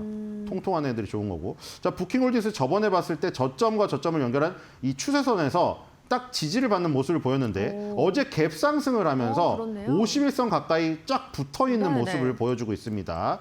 자, 이제 차근차근 위로 올라가야 될 텐데 아직도 뭐 51선, 201선 뭐 쭉쭉 이제 계속해서 첩첩산중이긴 합니다. 고점 추세선도 있고요. 네. 크게 봤을 때는 세 개의 어떤 이 그 저항을 뚫어야 되는 이런 모습을 보여주고 있습니다. 네. 자, 부킹홀디스 굉장히 오락가락하는 모습을 보여주고 있죠. 자, 이것도 보시면 약간 계절성이 강한 것을 볼 수가 있겠습니다. 항상 3분기에 매출이 강한 모습을 보여주고 있다. 이렇게 보시면 될 것 같고요. 네. 자, 이것도 17개 분기 중에 15개 분기에 매출 어닝 서프라이즈를 기록을 하기 때문에 실적은 좋아요. 전체적으로 봤을 때. 2월 19일 날 실적이 나왔고 6.12 빌리언 달러가 예상치였는데 6.35 빌리언 달러 나왔고 그다음에 48.49 주당 순위 예상치인데 48.80 둘 다 상회를 했습니다.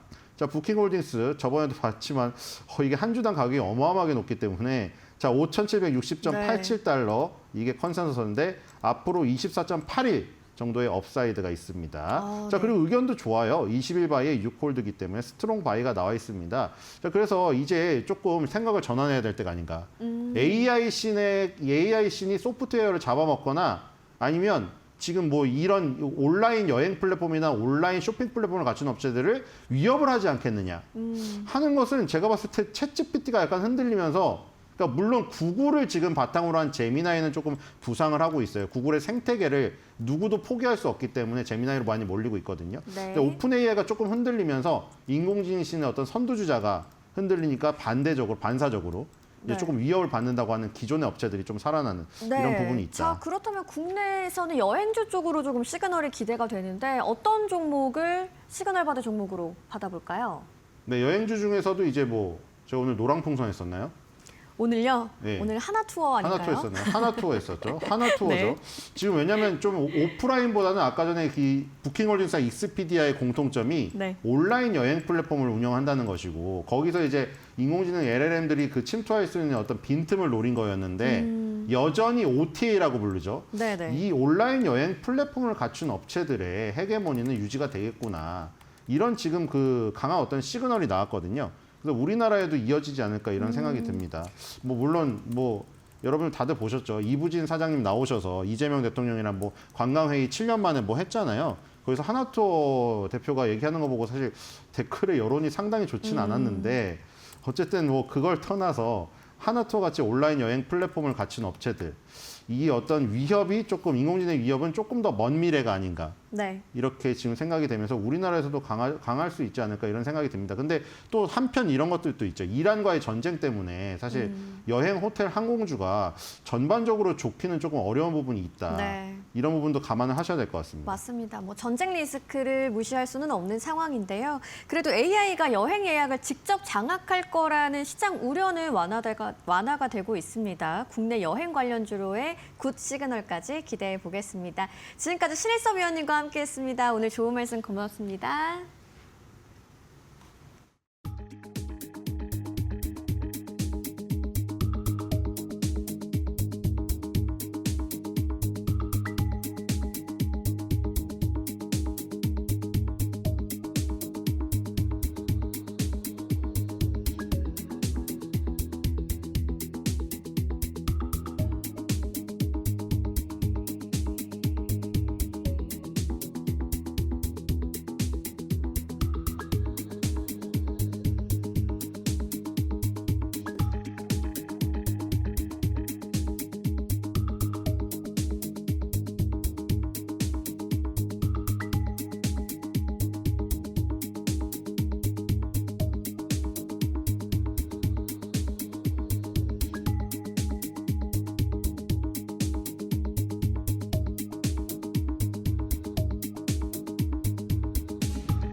외신에서 주목하는 국내 기업과 이슈에 대해 살펴봅니다. 숨겨져 있는 투자 정보 드리는 히든 글로벌 시간, 오늘도 조호진 타키온 대표와 함께하겠습니다. 어서 오세요.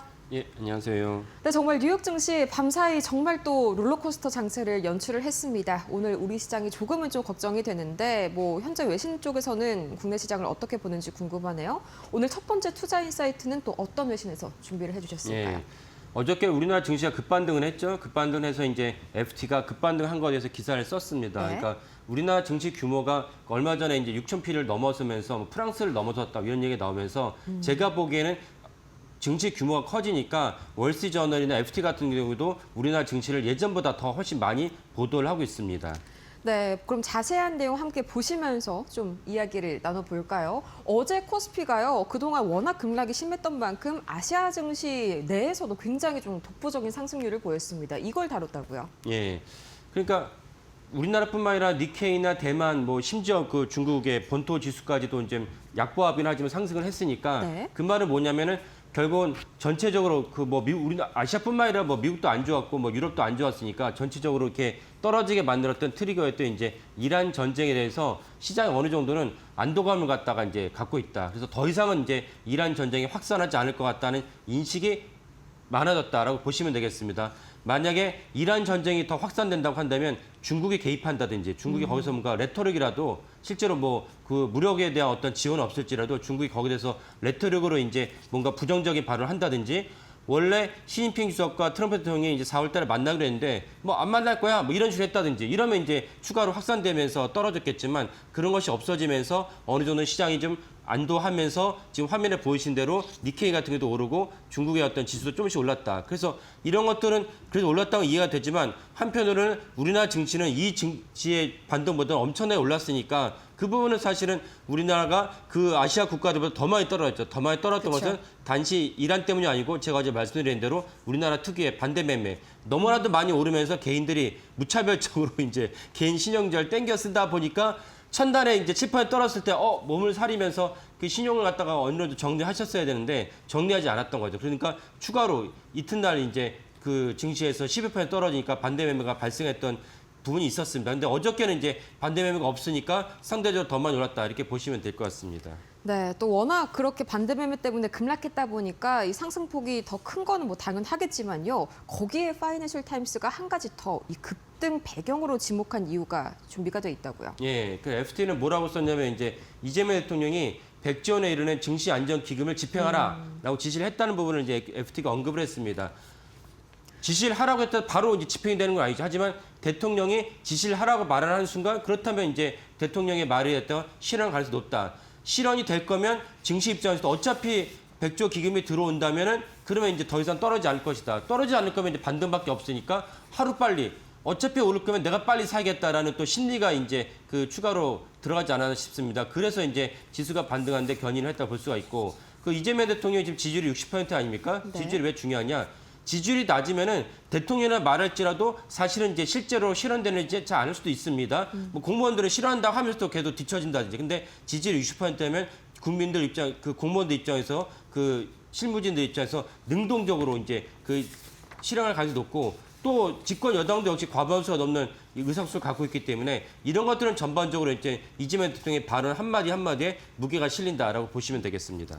네, 그러면 이제 코스피의 6천 시대를 이끈 그런 대표적인 주자라고 할 수 있죠. 이 대형주 수급도 상당히 중요할 것 같은데 대형주 수급 한번 체크해 볼까요? 예, 어저께 외국인의 수급을 보면은 네. 삼성전자 같은 3,700원 매도를 했고 현대차 2,600원 매도를 했는데 그 특이한 점이 뭐냐면 SK하이닉스는 외국인들이 2,100억을 순매수했어요. 그러니까 다른 종목들은 여전히 외국인들이 물론 예전보다 월요일보다는 훨씬 매도폭이 작긴 하지만 그래도 좀 매도를 했거든요. 근데 SK하이닉스 같은 경우는 어저께 2,100억 원을 순매수했다는 점이 눈에 띄긴 합니다. 결국은 외국인들 입장에서는 저희가 이제 지난주에 말씀드렸죠. 맥커리의 어떤 보고서를 보면은 2027년도 이제 영업이익을 땡겨오면은 SK하이닉스의 지난주에 목요일날 기준했을 때 100만 원 넘었을 때 기준한다면 SK하이닉스의 PER이 2027년 기준하면 2.4배거든요. 그러면 80만 원 더 떨어졌으면 PER이 훨씬 낮아지기 때문에 SK하이닉스에 대해서 외국인 순매수에 돌아서지 않았나라고 해석을 합니다. 네, 외인도 순매수로 돌아섰고요. 또 이제 반대 매매도 지난 화요일에 마무리가 됐었죠. 그래도 밤사이 뉴욕 증시가 흔들린 게 저번만큼의 파장을 불러일으키진 않을까 하는 그런 안도감이 실린 기사였습니다. 다음 기사로 한번 넘어가 볼까요? 두 번째 이슈는 어떤 언론사에서 준비를 해 오셨을까요? 예, 그 두산에너빌리티에 큰 호재가 발생했다라고 볼 수가 있는데 두산에너빌리티요. 예, 네. 왜냐하면 미국에서 두 가지 원전을 관련 두 가지 호재가 발생을 했습니다. 네, 한번 뉴스 기사 보면서 말씀을 나눠볼까요? 빌 게이츠가 지원하는 원전이 건설 승인을 받았다. 이게 우리 K원전에도 굉장한 수혜 기대감을 좀 불러일으키고 있다고 하는데 어떤 내용인가요? 예. 그 월스트리트저널이 이제 빌 게이츠가 지원한 테라파워가 이제 미국에서 이제 NRC 미국 원자력 규제위원회에서 승인을 받았다고 이제 보도를 했습니다. 물론 이거는 월스트리트저널뿐만 아니라 중요한 사안이기 때문에 유수의 언론이 다 보도를 했습니다. 그런데 대표적으로 월스트리트저널이 이제 보도를 했다고 제가 가져왔습니다. 이거 외에 또 다른 이제 중요한 호재가 무엇이냐면 로이터가 보도를 했는데 그 우리나라도 그렇고 일본도 그렇고 그 트럼프 대통령의 관세 때문에 미국에 투자하기로 하지 않았습니까? 그래서 일본은 우리나라보다 국내가 훨씬 크다 보니까 일본은 5,500달러를 투자하기로 했는데 여기에 또 무엇이 있느냐? 로이터가 추가로 보도한 내용을 보면은 여기 5,500달러에다가 원전이 이제 테마로 들어갔다. 네. 그 원전이 테마로 들어간 것은 이번에 이란 전쟁이 지금 역할을 했습니다.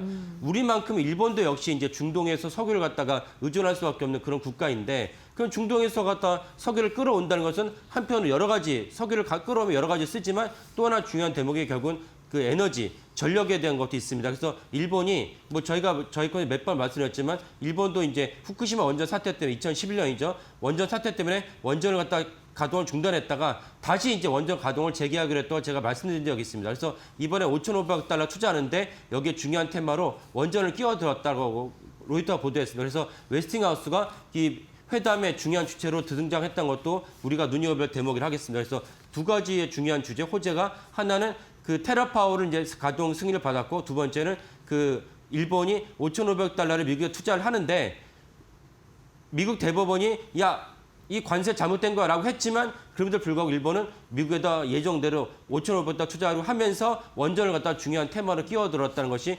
두산에너빌리티의 중요한 호재라고 볼 수가 있겠습니다. 아, 이란 전쟁이 또 한편으로는 이런 식으로 원전에 좀 수혜감을 입힐 수 있는 재료로 작용이 됐다는 점이 상당히 좀 흥미롭네요.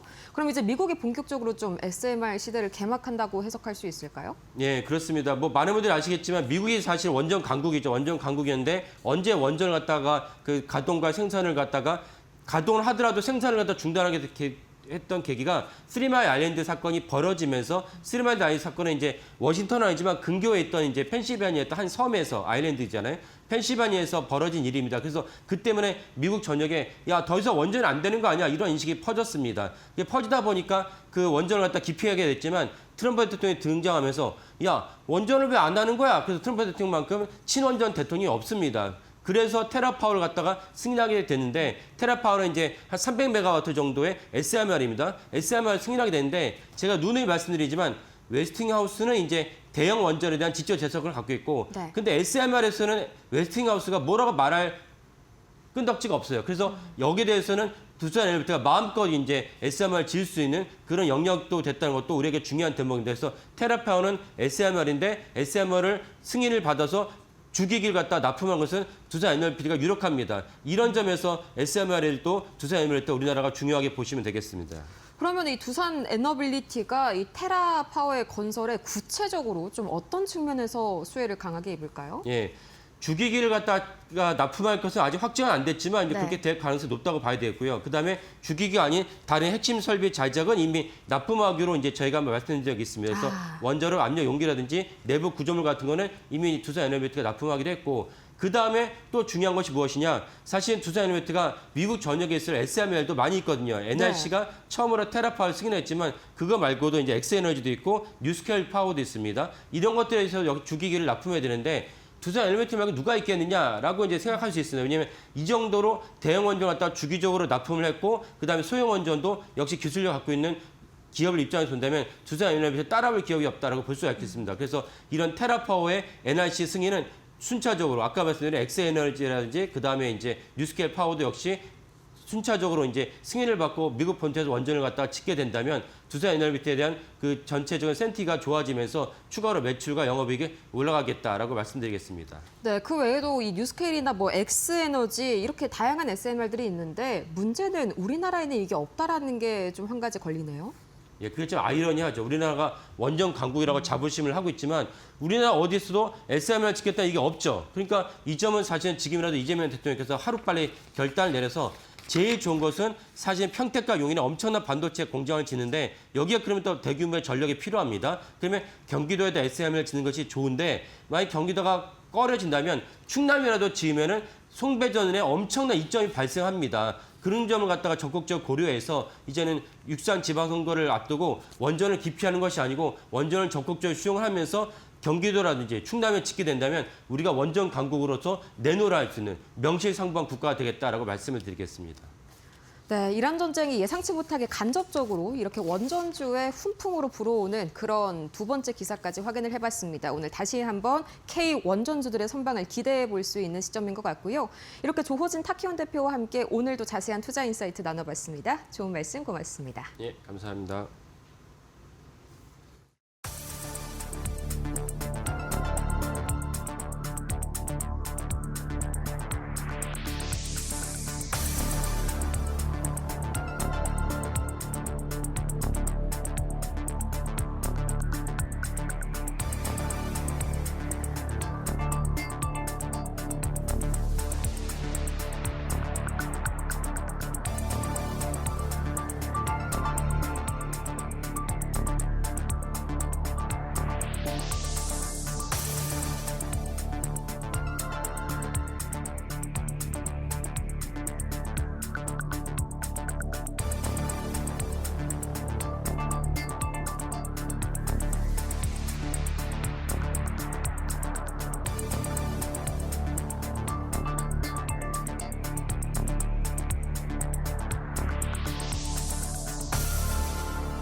네, 여러분 안녕하십니까. 3월 6일 금요일입니다. 3월의 첫째 주, 이번에 이제 오늘 다 가고 있습니다. 3월 이번 첫째 주는, 이거 뭐 역대급이죠. 역대급 변동성을 보여주고 있는 장이 연일 계속되고 있습니다. 연휴 쉬고 나서 화, 수 역대급 폭락, 그다음에 또 어제는 또 역대급 반등. 오늘은 뉴욕 시장 분위기로 봐서는 뭐 우리한테는 또 긍정적인 것도 있고 부정적인 것도 있고 하는 그런 장이기 때문에 뚜껑이 열려보긴 해야 되겠으면 어제 같은 그런 식의 흐름이 나타나기는 어려울 것 같고 또 뭐 3일이나 4일 같은 그런 또 대규모 뭐 사실상 거의 폭락의 수준에 가까운 그런 또 하락은 또 나오지는 않을 것 같습니다. 그렇다고 그러면은 어쨌든 당분간 변동성이 심해지는 장세가 지속될 수밖에 없을 것 같다. 표 한번 좀 나오시는 것처럼 그렇죠? 이게 지수가 이렇게 7%, 12% 떨어지고 9%, 14% 오르고 지수가 이렇게 오르는 거는 정상적인 건 아닙니다. 그러니까 시장에 굉장히 큰 변동성이 있는 또 그런 시장이다. 거꾸로 얘기하면 이렇게 큰 변동성이 나오고 있는 배경에는 그 전에 이미 이런 변동성이 나올 수도 있는 환경이 만들어졌다. 그거는 우리 시장이 불과 1, 2년 사이에 3천에서 6천까지 거의 지수가 2배 이상 뛰었다라는 뭐 그런 사실은 정상적이지 않은 어떤 그런 급반등이 있었기 때문이다라고 볼 수가 있겠습니다. 계속 코스피가 이렇게 급등을 하면서 많은 분들이 이제 우려 사항으로 얘기를 했던 거 올라가는 건 좋은데 또 올라갈 만한데 너무 빨라요라는 이 우려 이게 결국은 이란 전쟁 이게 트리거가 돼서 지금 시장을 한마디로 휘젓고 있는 거죠. 이게 이제 오고 있다. 그리고 따지고 보면은 또 역설적으로 보면 어제 이재명 대통령이 싱가포르하고 필리핀 국빈 방문하고 돌아와서 국무회의 임시로 또 열었지 않습니까? 거기서 이 대통령이 했던 얘기도 그렇습니다.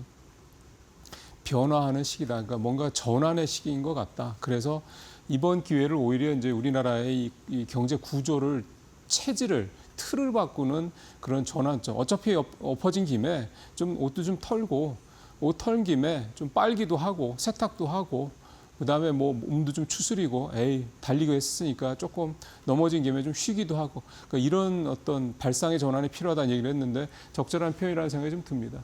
어떻게 보면은 3천에서 6천까지 뭐 거의 폭풍질도같이 달려왔던 우리 시장이 이번 변동성이 확대되는 시점을 계기로 좀 쉬어가고 좀 다져가고 그리고 다시 뭐 7천, 8천 이렇게 그 이상으로 갈 수 있는 그런 시기가 되면 게 가장 건강한 그런 어떤 지금의 어떤 조정 또 지금의 변동성 장세라고 보면 될 것 같고요.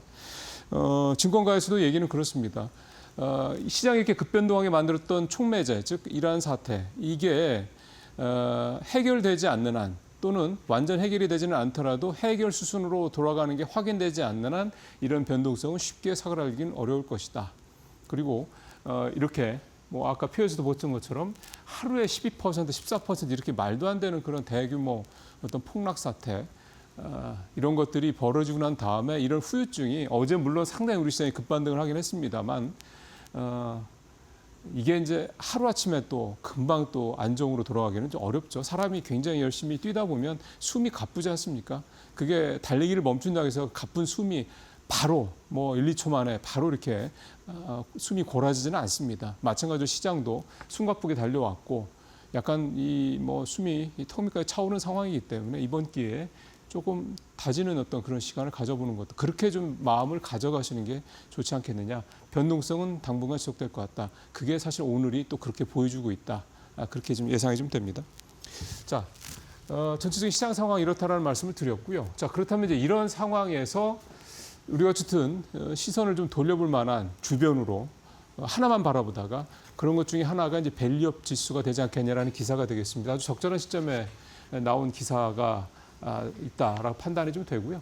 이 표를 좀 보시면 이건 기업가치 재고계획 본공시 기업수의 누적 추이입니다. 2024년 시작했을 때부터 했는데 지금 180개 정도 기업이 됐죠. 코스피, 코스닥 이렇게 좀 되고 있고 사실 우리나라 상장사가 뭐 2,000개가 훨씬 한 3,000개 가까이 되는 걸 생각하면 너무 적다고 생각이 들 수도 있겠습니다만 어쨌든 늘어나고 있다라는데 주목을 좀 하실 필요가 있겠고요. 이렇게 기업가치 재고 계획을 공시를 직접 하는 기업들 이런 기업들은 기본적으로 믿고 가도 되는 기업들이다. 그러니까 우리가 확실하게 믿을 수 있는 기업들이라는 어떤 것들이 이렇게 어떻게 보면 소위 말하는 풀이 저렇게 좀 계속 커지고 있다. 이렇게 좀 볼 수가 있겠습니다. 밸류업 지수 역시 물론 지난달 말 이렇게 급락을 하기 전이긴 합니다만 2,830선대까지 올라가서 2024년 이 조성이 펀드가 만들어지긴 한 이후에 밸류업 지수 펀드가 만들어진 이후에 좀 가장 어떻게 보면 이제 높은 수치를 좀 기록하기도 했고요. 지수도 사실 계속 오르고 있고 ETF 관련 밸류업 상장 지수 펀드 즉 ETF 역시 계속해서 자금이 좀 늘어나고 있어서 현재 13개 종목의 순자산 총액이 2조 7천억까지 돼서 최초 설정 시점에 비하면은 거의 5배 이상 상승을 하고 있다. 그러니까 전체적으로 계속 성장을 하고 있다는 얘기가 되는 거고요. 막 삼성전자, SK하이닉스 이렇게 뭐 5%, 10% 이렇게 막 날아갈 때 그런 때는 사실은 잘 눈에 안 보이죠. 근데 이렇게 장이 변동성이 커지고 급등락을 할 때 이런 밸류업 지수에 들어가 있는 또는 밸류업 지수 ETF 또는 밸류업 지수에 들어가 있는 종목들 이런 종목들이 좀 더 이제 빛을 발할 수 있는 그런 상황이 좀 되고 있다. 이렇게 좀 볼 수가 있겠습니다. 뭐 여기에 이제 밸류업 지수에 들어가는 종목들이 뭐가 있냐 이렇게 그런 내용들이 기사에 포함되어 있지는 않습니다만 이 기사가 갖고 있는 가치는 자 이런 시장 상황일수록 우리가 좀 더 탄탄한 어떤 그런 실적과 성장성을 갖고 있으면서 주주환원을 잘하는 그런 의지가 있는 그런 경영진을 갖고 있는 기업들의 눈을 돌릴 필요가 있다. 이 내용으로 좀 이 기사를 이해를 좀 하면 될 것 같다. 말씀을 드리겠습니다. 자, 세 번째 기사. 트렌드포스에서 어제 나온 그 분석 보고서죠. 통계 자료를 보니까 올해 1분기에 반도체 D램의 가격이 전분기 대비, 그러니까 작년 4분기 대비해서 무려 110배에서 115%가 급등을 했다는 얘기가 나옵니다. 얼마 전에 삼성전자가 70% 정도 올리려고 했던 그 D램 가격을 100%로 올리기로 했다라는 내용을 제가 이 뉴스 브리핑에서 전해드린 바가 있는데 이렇게 전분기 대비해서 2배 이상으로 D램 가격이 오른다라는 거는 그대로 이제 삼성전자나 SK하이닉스한테는 영업이익의 그만큼의 증가로 이어진다 이렇게 볼 수가 있겠습니다. 이게 지금 1분기 얘기고요. 아직 1분기가 다 지나지도 않았습니다만 지난해 SK하이닉스가 이제 이 순이익을 대규모로 좀 내면서 34조 원의 현금성 자산을 좀 확보를 했다는 내용이고요. 삼성전자는 125조 원의 현금성 자산을 보유한 것은 나타났습니다. SK하이닉스는 2배가 늘었고 삼성전자는 보신 것처럼 2배가 늘었고 삼성전자는 한 2% 가까이 좀 늘었습니다. 결국 돈을 많이 벌기 때문에 이제 고간이 저렇게 가득 차 가고 있다라는 얘기가 되는 거죠. 근데 오히려 삼성전자나 SK하이닉스는 지금 현금을 쌓아두는 고간을 더 늘려야 될 정도로 영업이익이 좀 크게 좀 늘어나고 있는 그런 상황이고요.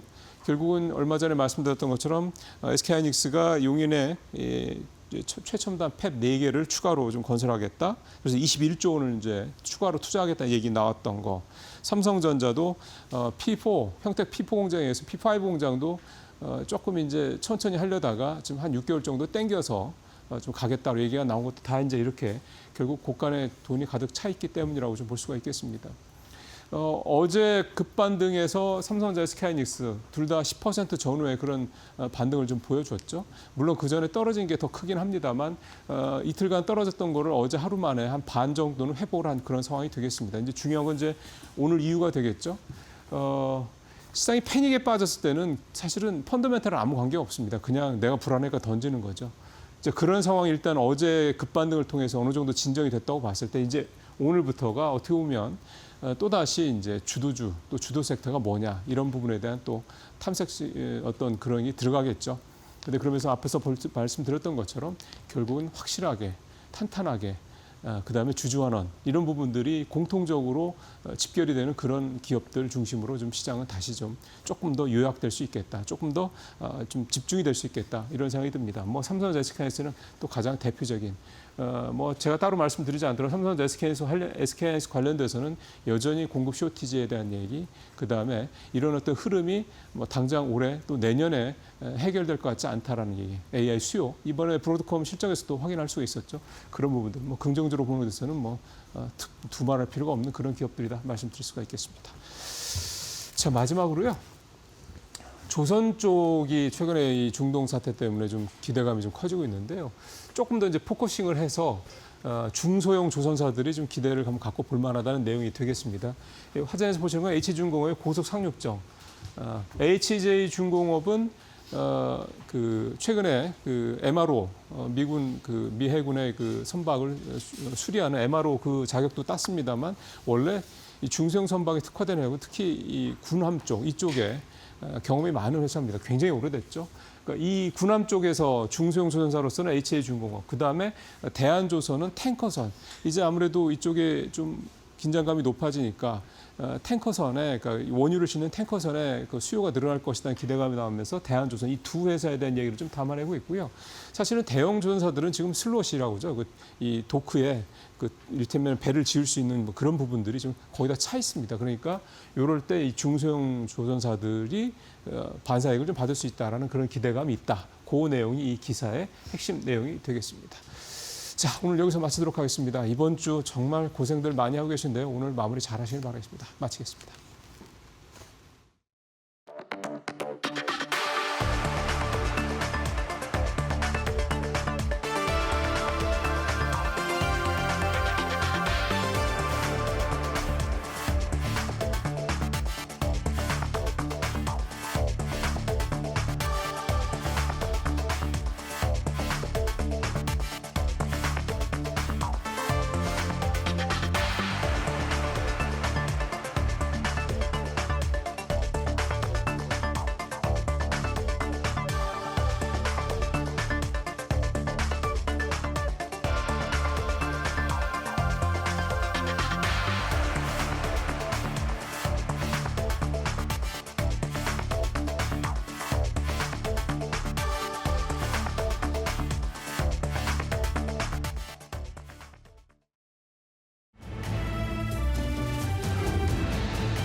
요즘 시장 흐름을 보면 하루 사이에도 분위기가 크게 바뀌는 말 그대로 변동성 장세가 이어지고 있습니다.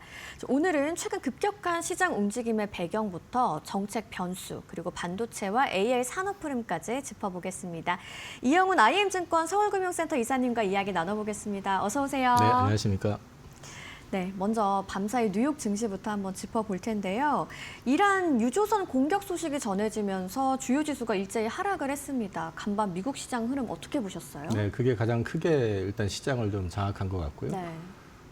이번엔 유조선이 그 호르무즈 해협을 통과하는 유조선이 아니라 쿠웨이트 항구 내에 있는 정박해 있는 유조선을 네. 공격했다고 하더라고요.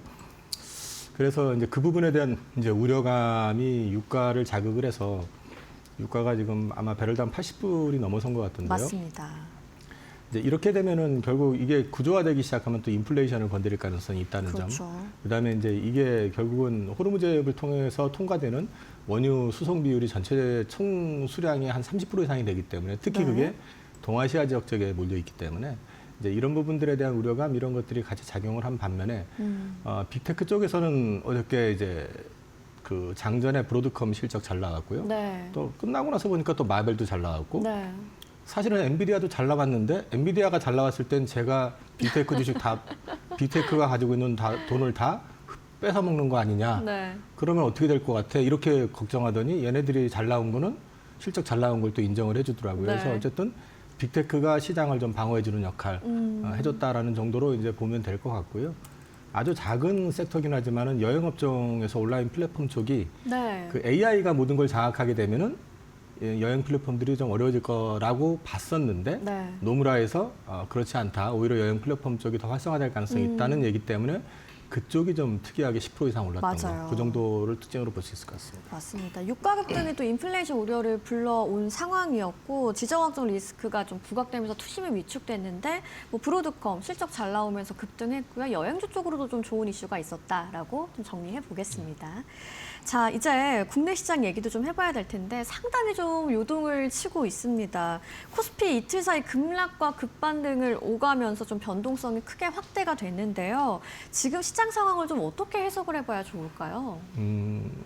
제가 이제 며칠 전 다른 방송에서도 그 얘기를 했는데 지난주 금요일 날 주가가 올라가는데 네.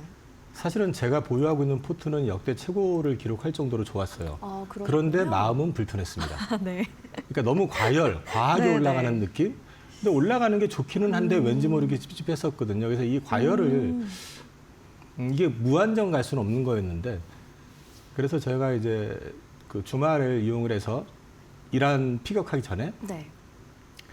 거래소보다는 코스닥 쪽을 좀 보는 게 좋겠다. 아. 그래서 3월부터는 포지션을 조금 조정할 생각이 있습니다라고 했는데 그러셨어요. 보내고 나서 얼마 안 지나가지고 바로 이란 공격 들어가고요. 네. 폭락이 나왔잖아요. 네. 이제 이 말씀을 드리는 건 뭐냐면 굉장히 지표가 지난주까지 과열이었습니다. 과매수권이었었고요. 그래서 조정이 필요한 차에 네. 그때 그 과매수를 일으켰었던 게 뭐냐면은 이 레버리지 투자. 그러니까 ETF도 레버리지 ETF 쪽으로 집중 들어오고 이런 것들이 이제 시장의 조정 가능성을 무시하고 크게 올렸던 측면이 있고요. 그래서 이게 연이틀 빠지니까 이제 반대 매매도 나오고 네. 그 특히 이제 반대 매매 청산이 되게 심하게 나오면서 주가가 폭락을 했고 네, 네. 그 다음에 어저께 급등을 했던 거는 그러고 나니까 또 미국 쪽이 괜찮아지고 분위기 뭐 우리나라 또 뭐 분위기 나빠지지 않고 하니까 또 급반등이 나왔잖아요. 네. 그러니까 지금은 사실은 좀 냉정하게 봐야 될 시장인데 시장 자체가 약간 흥분해 있는 상태인 것 같습니다. 그래서 오늘 또 이제 그 미국 쪽에 EWI라고 해서 이제 한국물 같은 경우도 6%인가 7% 가까이 빠진 것 같은데요. 그리고 또 이제 우리 야간 선물도 한 2%대 중반, 3% 가까이 빠진 것 같고. 그러면 또 오늘 또 이제 반대 상황이 연출될 수가 있는데 이제 네. 중요한 거는 그게 아니라 이게 전쟁의 양상이 장기전으로 갈 것이냐 아니면 중간에 어떻게 좀 조정이 끝날 수 있는 어떤 여건이 만들어질 것이냐가 네. 중요하거든요. 그래서 그 흐름을 먼저 보시면서 대응을 하셔야지 올랐으니까 흥분해가지고 덤비시고 빠지니까 또 놀래가지고 투매하고 이렇게 될 경우에는 이럴 때 계좌가 많이 네. 손실을 볼 가능성이 높습니다. 그래서 지금의 오늘 이번 주간의 어떤 급등락은 상식적이지 않은 패턴이었고요. 그거의 원인은 투기적인 수요에 의해 가지고 급등했었던 게 그 반대 매매가 나오면서 네. 급락했었던. 그래서 이제 투기적인 매수 과열에 대한 어떤 경계 같은 것들이 한꺼번에 폭발된 걸로 보시면 될 것 같습니다. 뭐 펀더멘털 변화라기보다는 뭐 과열 이후 수급이 한꺼번에 흔들리면서 좀 변동성 크게 나타났다라고 볼 수 있겠죠. 네. 뭐 그러면 지금 장세 단기적인 과열 해소 과정으로 보면 괜찮겠네요. 격하긴 한데 조금 해소 과정으로 봐야 될 것 같고요. 근데 이게 이틀 만에 등 올랐다 빠졌다 했다고 해서 그게 끝나는 건 아니고요. 네. 또 이제 이란과 관련된 부분들이 지금 마무리 국면은 아니잖아요. 네. 그래서 이제 저는 기간 조정을 좀 받을 것 같아요. 근데 여기서 자꾸 급등나게 현혹되시지 말고 바닥이 어딘지를 좀 체크하셔가지고 네. 바닥이 확인이 됐을 때부터 시장은 좀 대응해 나가시는 게 좋을 것 같고요. 그래서 지금은 좀 흥분해가지고 대응하시는 것보다는 조금 차분하게 지켜보실 필요가 네. 있고, 한 가지 분명한 건 이게 장기화돼서 유가가 100%를 넘어가고 그런 상황만 아니라면은 한국의 펀더멘탈은 생각보다 견조한 상황이다. 네. 그 정도는 말씀드릴 수 있을 것 같습니다. 네, 알겠습니다. 자, 한편 정부도 좀 시장 안정에 나선 모습이에요. 100조 원 규모의 시장 안정 프로그램, 또 자사주 소각 등을 담은 상법 개정안이 통과를 했는데요. 이런 정책 변화는 또 증시에 어떤 영향을 줄까요? 이건 의미는 되게 크다고 봅니다. 이런 네. 것들이 하나하나 쌓이면서 한국 증시의 재평가가 이루어지고 있는 거고요. 이 부분이 구체화되면 될수록 그 하단이 견고해질 수 있다라고 저는 네. 말씀을 드릴 수 있습니다. 작년 이맘때까지만 해도 2,000대에서 있었잖아요. 근데 그 2,000대에 있었던 게 정상이냐면 정상이 아니었었던 거거든요. 정상화시키기 위해서 지금 상법 개정을 하는 거고, 네. 배당소득 분리과세를 하는 거고, 그 다음에 이 긴급자금 투입에 대한 부분들까지 나오는 것들도 마찬가지 맥락이거든요. 그래서 지금 뭐 옛날에 우리 2000이었으니까 다시 또 뭐 나락으로 갈 수 있다 이런 걱정을 하시는 것보다는 네. 이런 것들이 구체화되면서 이 증시에 안착이 되면 하단이 되게 견고해질 수 있는 네. 베이스가 된다. 그런 측면에서는 이 센티를 굉장히 강화시켜주고 그다음 펀더멘탈을 유지시켜주는 굉장히 중요한 하나의 지표가 될 수 있다. 그렇게 말씀드릴 수 있을 것 같습니다. 뭐 결국 정책적으로는 시장 하단을 지지해주는 역할을 한다는 말씀인데, 그렇다면 뭐 제도 변화가 기업 가치 개선 기대도 만들 수 있을 것 같고요. 실제로 정책 변화가 좀 기업 가치 재평가로 이어지는 흐름 기대해 볼 수 있을까요? 그걸 시장에서 지금 요구하고 있는 거고요. 정부가 그거를 만들려고 하는 거기 때문에 네. 이제 기업들이 거기에 순응을 해주면 좋은데 또 저항이 있을 수도 있죠. 기업들이 다 또 이렇게 하자 하니까 동시다발적으로 똑같이 가는 거는 또 일반적인 사회의 모습은 아니니까 네. 그런 노이즈는 분명히 있을 거라고 보는데 그런 과정을 거쳐서 안착이 돼주는 게 되게 중요하다. 그래서 지금은 너무 급하게 보시지 마시고 네. 이런 제도들이 구체화되면 될수록 이제 한국 증시의 어떤 하단을 되게 견고하게 만드는 하나의 베이스가 된다라는 측면에서 보시면 될 것 같습니다. 네, 알겠습니다.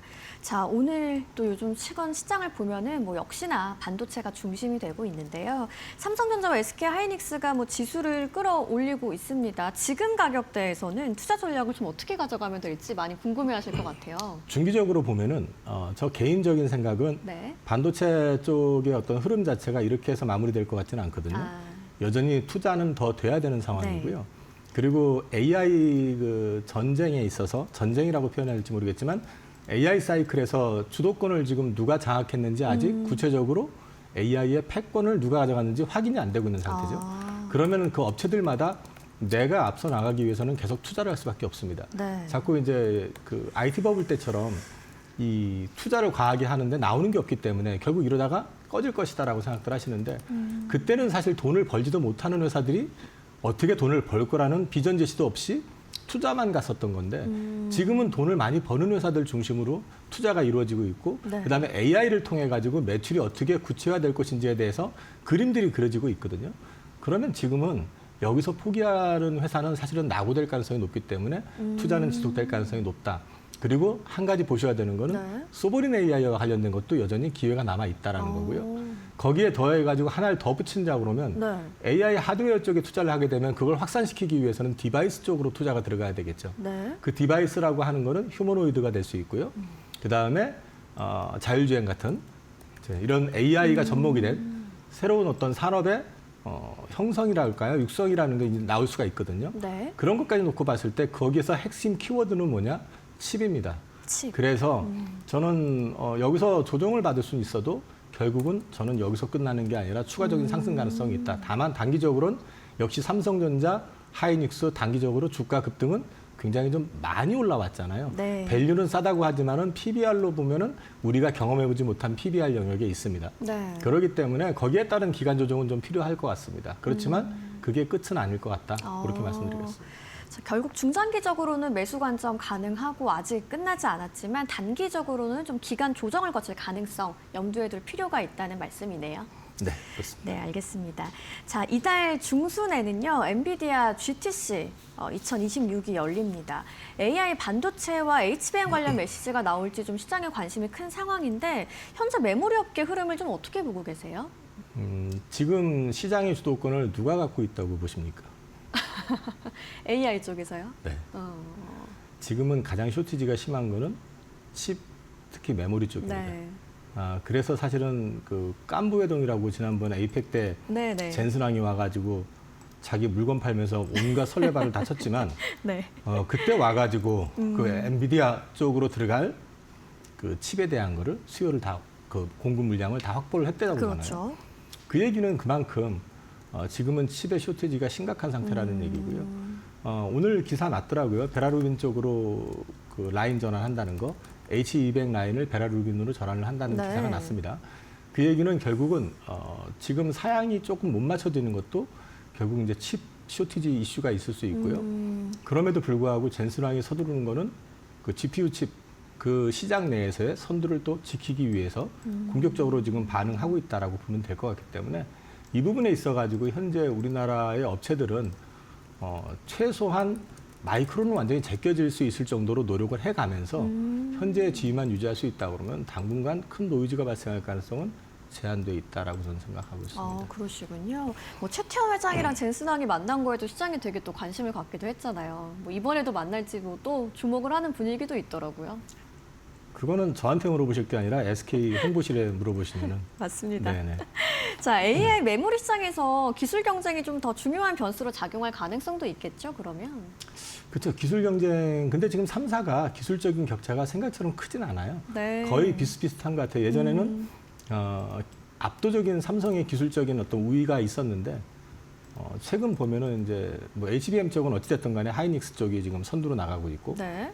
또 마이크론도 간간히 자기네가 무슨 뭐 그 저전력 DDR, LPDDR 쪽 이런 쪽에서 뭐 앞서 있네 뭐 안에 자꾸 얘기를 하는 거 보면 경쟁의 어떤 강도는 굉장히 거센데 네. 문제는 이제 전체가 다 쇼티지다 보니까 이럴 때 사실 조금 주춤하거나 방심하면 안 되거든요. 그래서 이 부분에 있어가지고 기술적인 측면은 우리 양사는 이럴 때 더 사실은 캐파 늘리는 것보다 기술적으로 집중하는 게 맞을 수 있다. 저는 개인적으로 그렇게 보고 있습니다. 네. 자, 다음 주에 또 인터배터리 2016 행사도 예정이 돼 있습니다. 이번 행사에서 좀 시장이 특히 주목해야 될 만한 기술 포인트가 있다면 어떤 걸까요? 이번 같은 경우는 지금 사실 한마디로 말씀을 드리면은 전고체 배터리일 것 같습니다. 전고체 배터리요? 일단 그동안에도 시장에서 계속 얘기가 되어 왔었던 부분이긴 네. 한데요. 일단 휴머노이드의 상용화 가능성이 굉장히 커진 거고 또 UAM이라든지 이제 뉴 디바이스의 출현 같은 것도 다 전고체 배터리를 기반으로 해야 될 것 같고요. 네. 여기에 더해가지고 이제 ESS 시장이 확대가 되니까 네. 그럼 ESS 향으로 이제 물건이 나가게 되려면 LFP 배터리에 대한 부분도 분명히 소개가 돼야 될 것 같고요. 이런 부분들을 같이 맞물려 놓고 본다고 그러면은 결국은 우리나라 이제 사실 2차 전지의 양대 그룹사라고 하면은 결국 포스코 그룹하고 에코프로 그룹이잖아요. 네. 그 양사 모두 전고체 배터리와 관련되어 있는 핵심 소재 이런 쪽이라든지 아니면 LFP 배터리 쪽으로 관련돼 가지고 라인업에 대해서 전시를 하는 것 같고요. 특히 이제 전고체 배터리 상용화와 관련된 부분을 네. 원래는 지금 가장 빨리 제시한 데는 삼성 SDI거든요. 처음에 제가 2년 전에 갔을 때는 27년 상용화 얘기를 했었거든요. 그래서 이제 그런 부분들이 어떻게 달라질 것인지 앞당겨질 것인지 그런 것들 한번 체크해 보시면 될 것 같습니다. 알겠습니다. 뭐 결국 ESS와 뭐 피지컬 AI용 배터리, 뭐 전고체 같은 이런 차세대 기술이 이번 행사의 핵심 포인트가 될 것 같네요. 네, 그럴 것 같습니다. 그럼 배터리 산업에서도 좀 새로운 수요처가 계속 등장하는 흐름이라고 볼 수 있을까요? 문제는 새로운 수요처가 등장을 하는데요. 네. 가장 클 거라고 예상했었던 전기차 쪽이 지금 시장이 정체가 되어 있다 보니까 투자를 많이 한 상태에서 투자를 많이 한 만큼 뽑아내지 못하고 있기 때문에 네. 사실은 지금 2차 전지가 어려운 구간에 있는 거죠. 그렇기 때문에 이제 어려운 구간에서 네. 일단 이 새로운 어떤 영역이 확장이 되는 건 좋은 얘기긴 하지만 그게 어떤 퍼포먼스를 아니면 기업의 가치를 확 끌어올릴 수 있기에는 아직은 그쪽 시장도 초기 시장이라는 거. 그래서 그 정도로 보시면 될 것 같습니다. 네. 자, 그러면 오늘 좀 폐막을 했습니다. 스마트 공장 자동화 산업전 AW2026도 화제였는데 이번 행사에서 확인한 로봇 산업의 핵심 변화는 어떤 거라고 보세요? 일단 로봇 관련해가지고 네. 그동안 우리가 알고 있었던 거는 협동 로봇이라든지 뭐 이제 주로 그런 것들이 위주였었는데 네. 일단은 인공지능이 이제 들어간 로봇. 그래서 그게 휴머노이드가 됐든 그다음에 이제 뭐 그 현대차 그룹에서 이제 모베드라고 해가지고 네. 이송수단 이제 제시한 것들 이런 것들에 대한 실제 퍼포먼스를 보여주고 있는 거. 그리고 이제 인공지능이 가미가 돼서 공장 자동화가 DX라고 해서 디지털 그 트랜스포메이션을 이제 AX라고 해서 AI 트랜스포메이션으로 완전히 네. 인공지능이 그래서 인공지능으로 먼저 기계의 상태도 체크해서 네. 부품을 먼저 교체를 한다든지 아니면 제품의 불량률을 미리 차단할 수 있는 어떤 방안을 제시한다든지 이게 단순히 지시한 것만 하는 게 아니라 네. 실제 추론까지 이제 들어가는 그런 어떤 모습들을 보여주는 것들을 이제 이번에 전시를 했기 때문에 네. 이런 것들이 이제 실제 현장에 구현이 됐을 때 그렇게 되면은 효율성은 더 높아지겠죠. 그러면 이걸 누가 먼저 도입을 하고 누가 먼저 상용화하느냐에 따라서 기업의 가치는 또 달라질 수 있지 않을까. 그런 측면에서 보시면 될 것 같습니다. 네, 뭐 단순 자동화를 넘어서 AI가 판단하는 AX 기반 로봇 산업으로 진화하는 흐름이라고 좀 볼 수 있겠습니다. 자, 오늘 시장 정리를 해보면 단기 변동성 좀 여전히 크지만 정책 변수와 산업 변화 속에서 종목별 흐름 계속 나타날 수 있다는 점 짚어봤습니다. 지금까지 이영훈 IM증권 서울금융센터 이사님과 함께했습니다. 오늘 좋은 말씀 고맙습니다. 자, 미국은 현지 시간 8일부터 서머타임에 들어갑니다. 다음 주부터 뉴욕 증시 우리 시간 기준 밤 10시 30분에 개장을 하니까요. 미국 증시 거래 시간 미리 체크해 보시면 좋겠네요. 주말 잘 보내시고요. 저희는 다음 주 이 시간에 더 알찬 정보로 찾아오겠습니다. 시청해 주신 여러분 고맙습니다.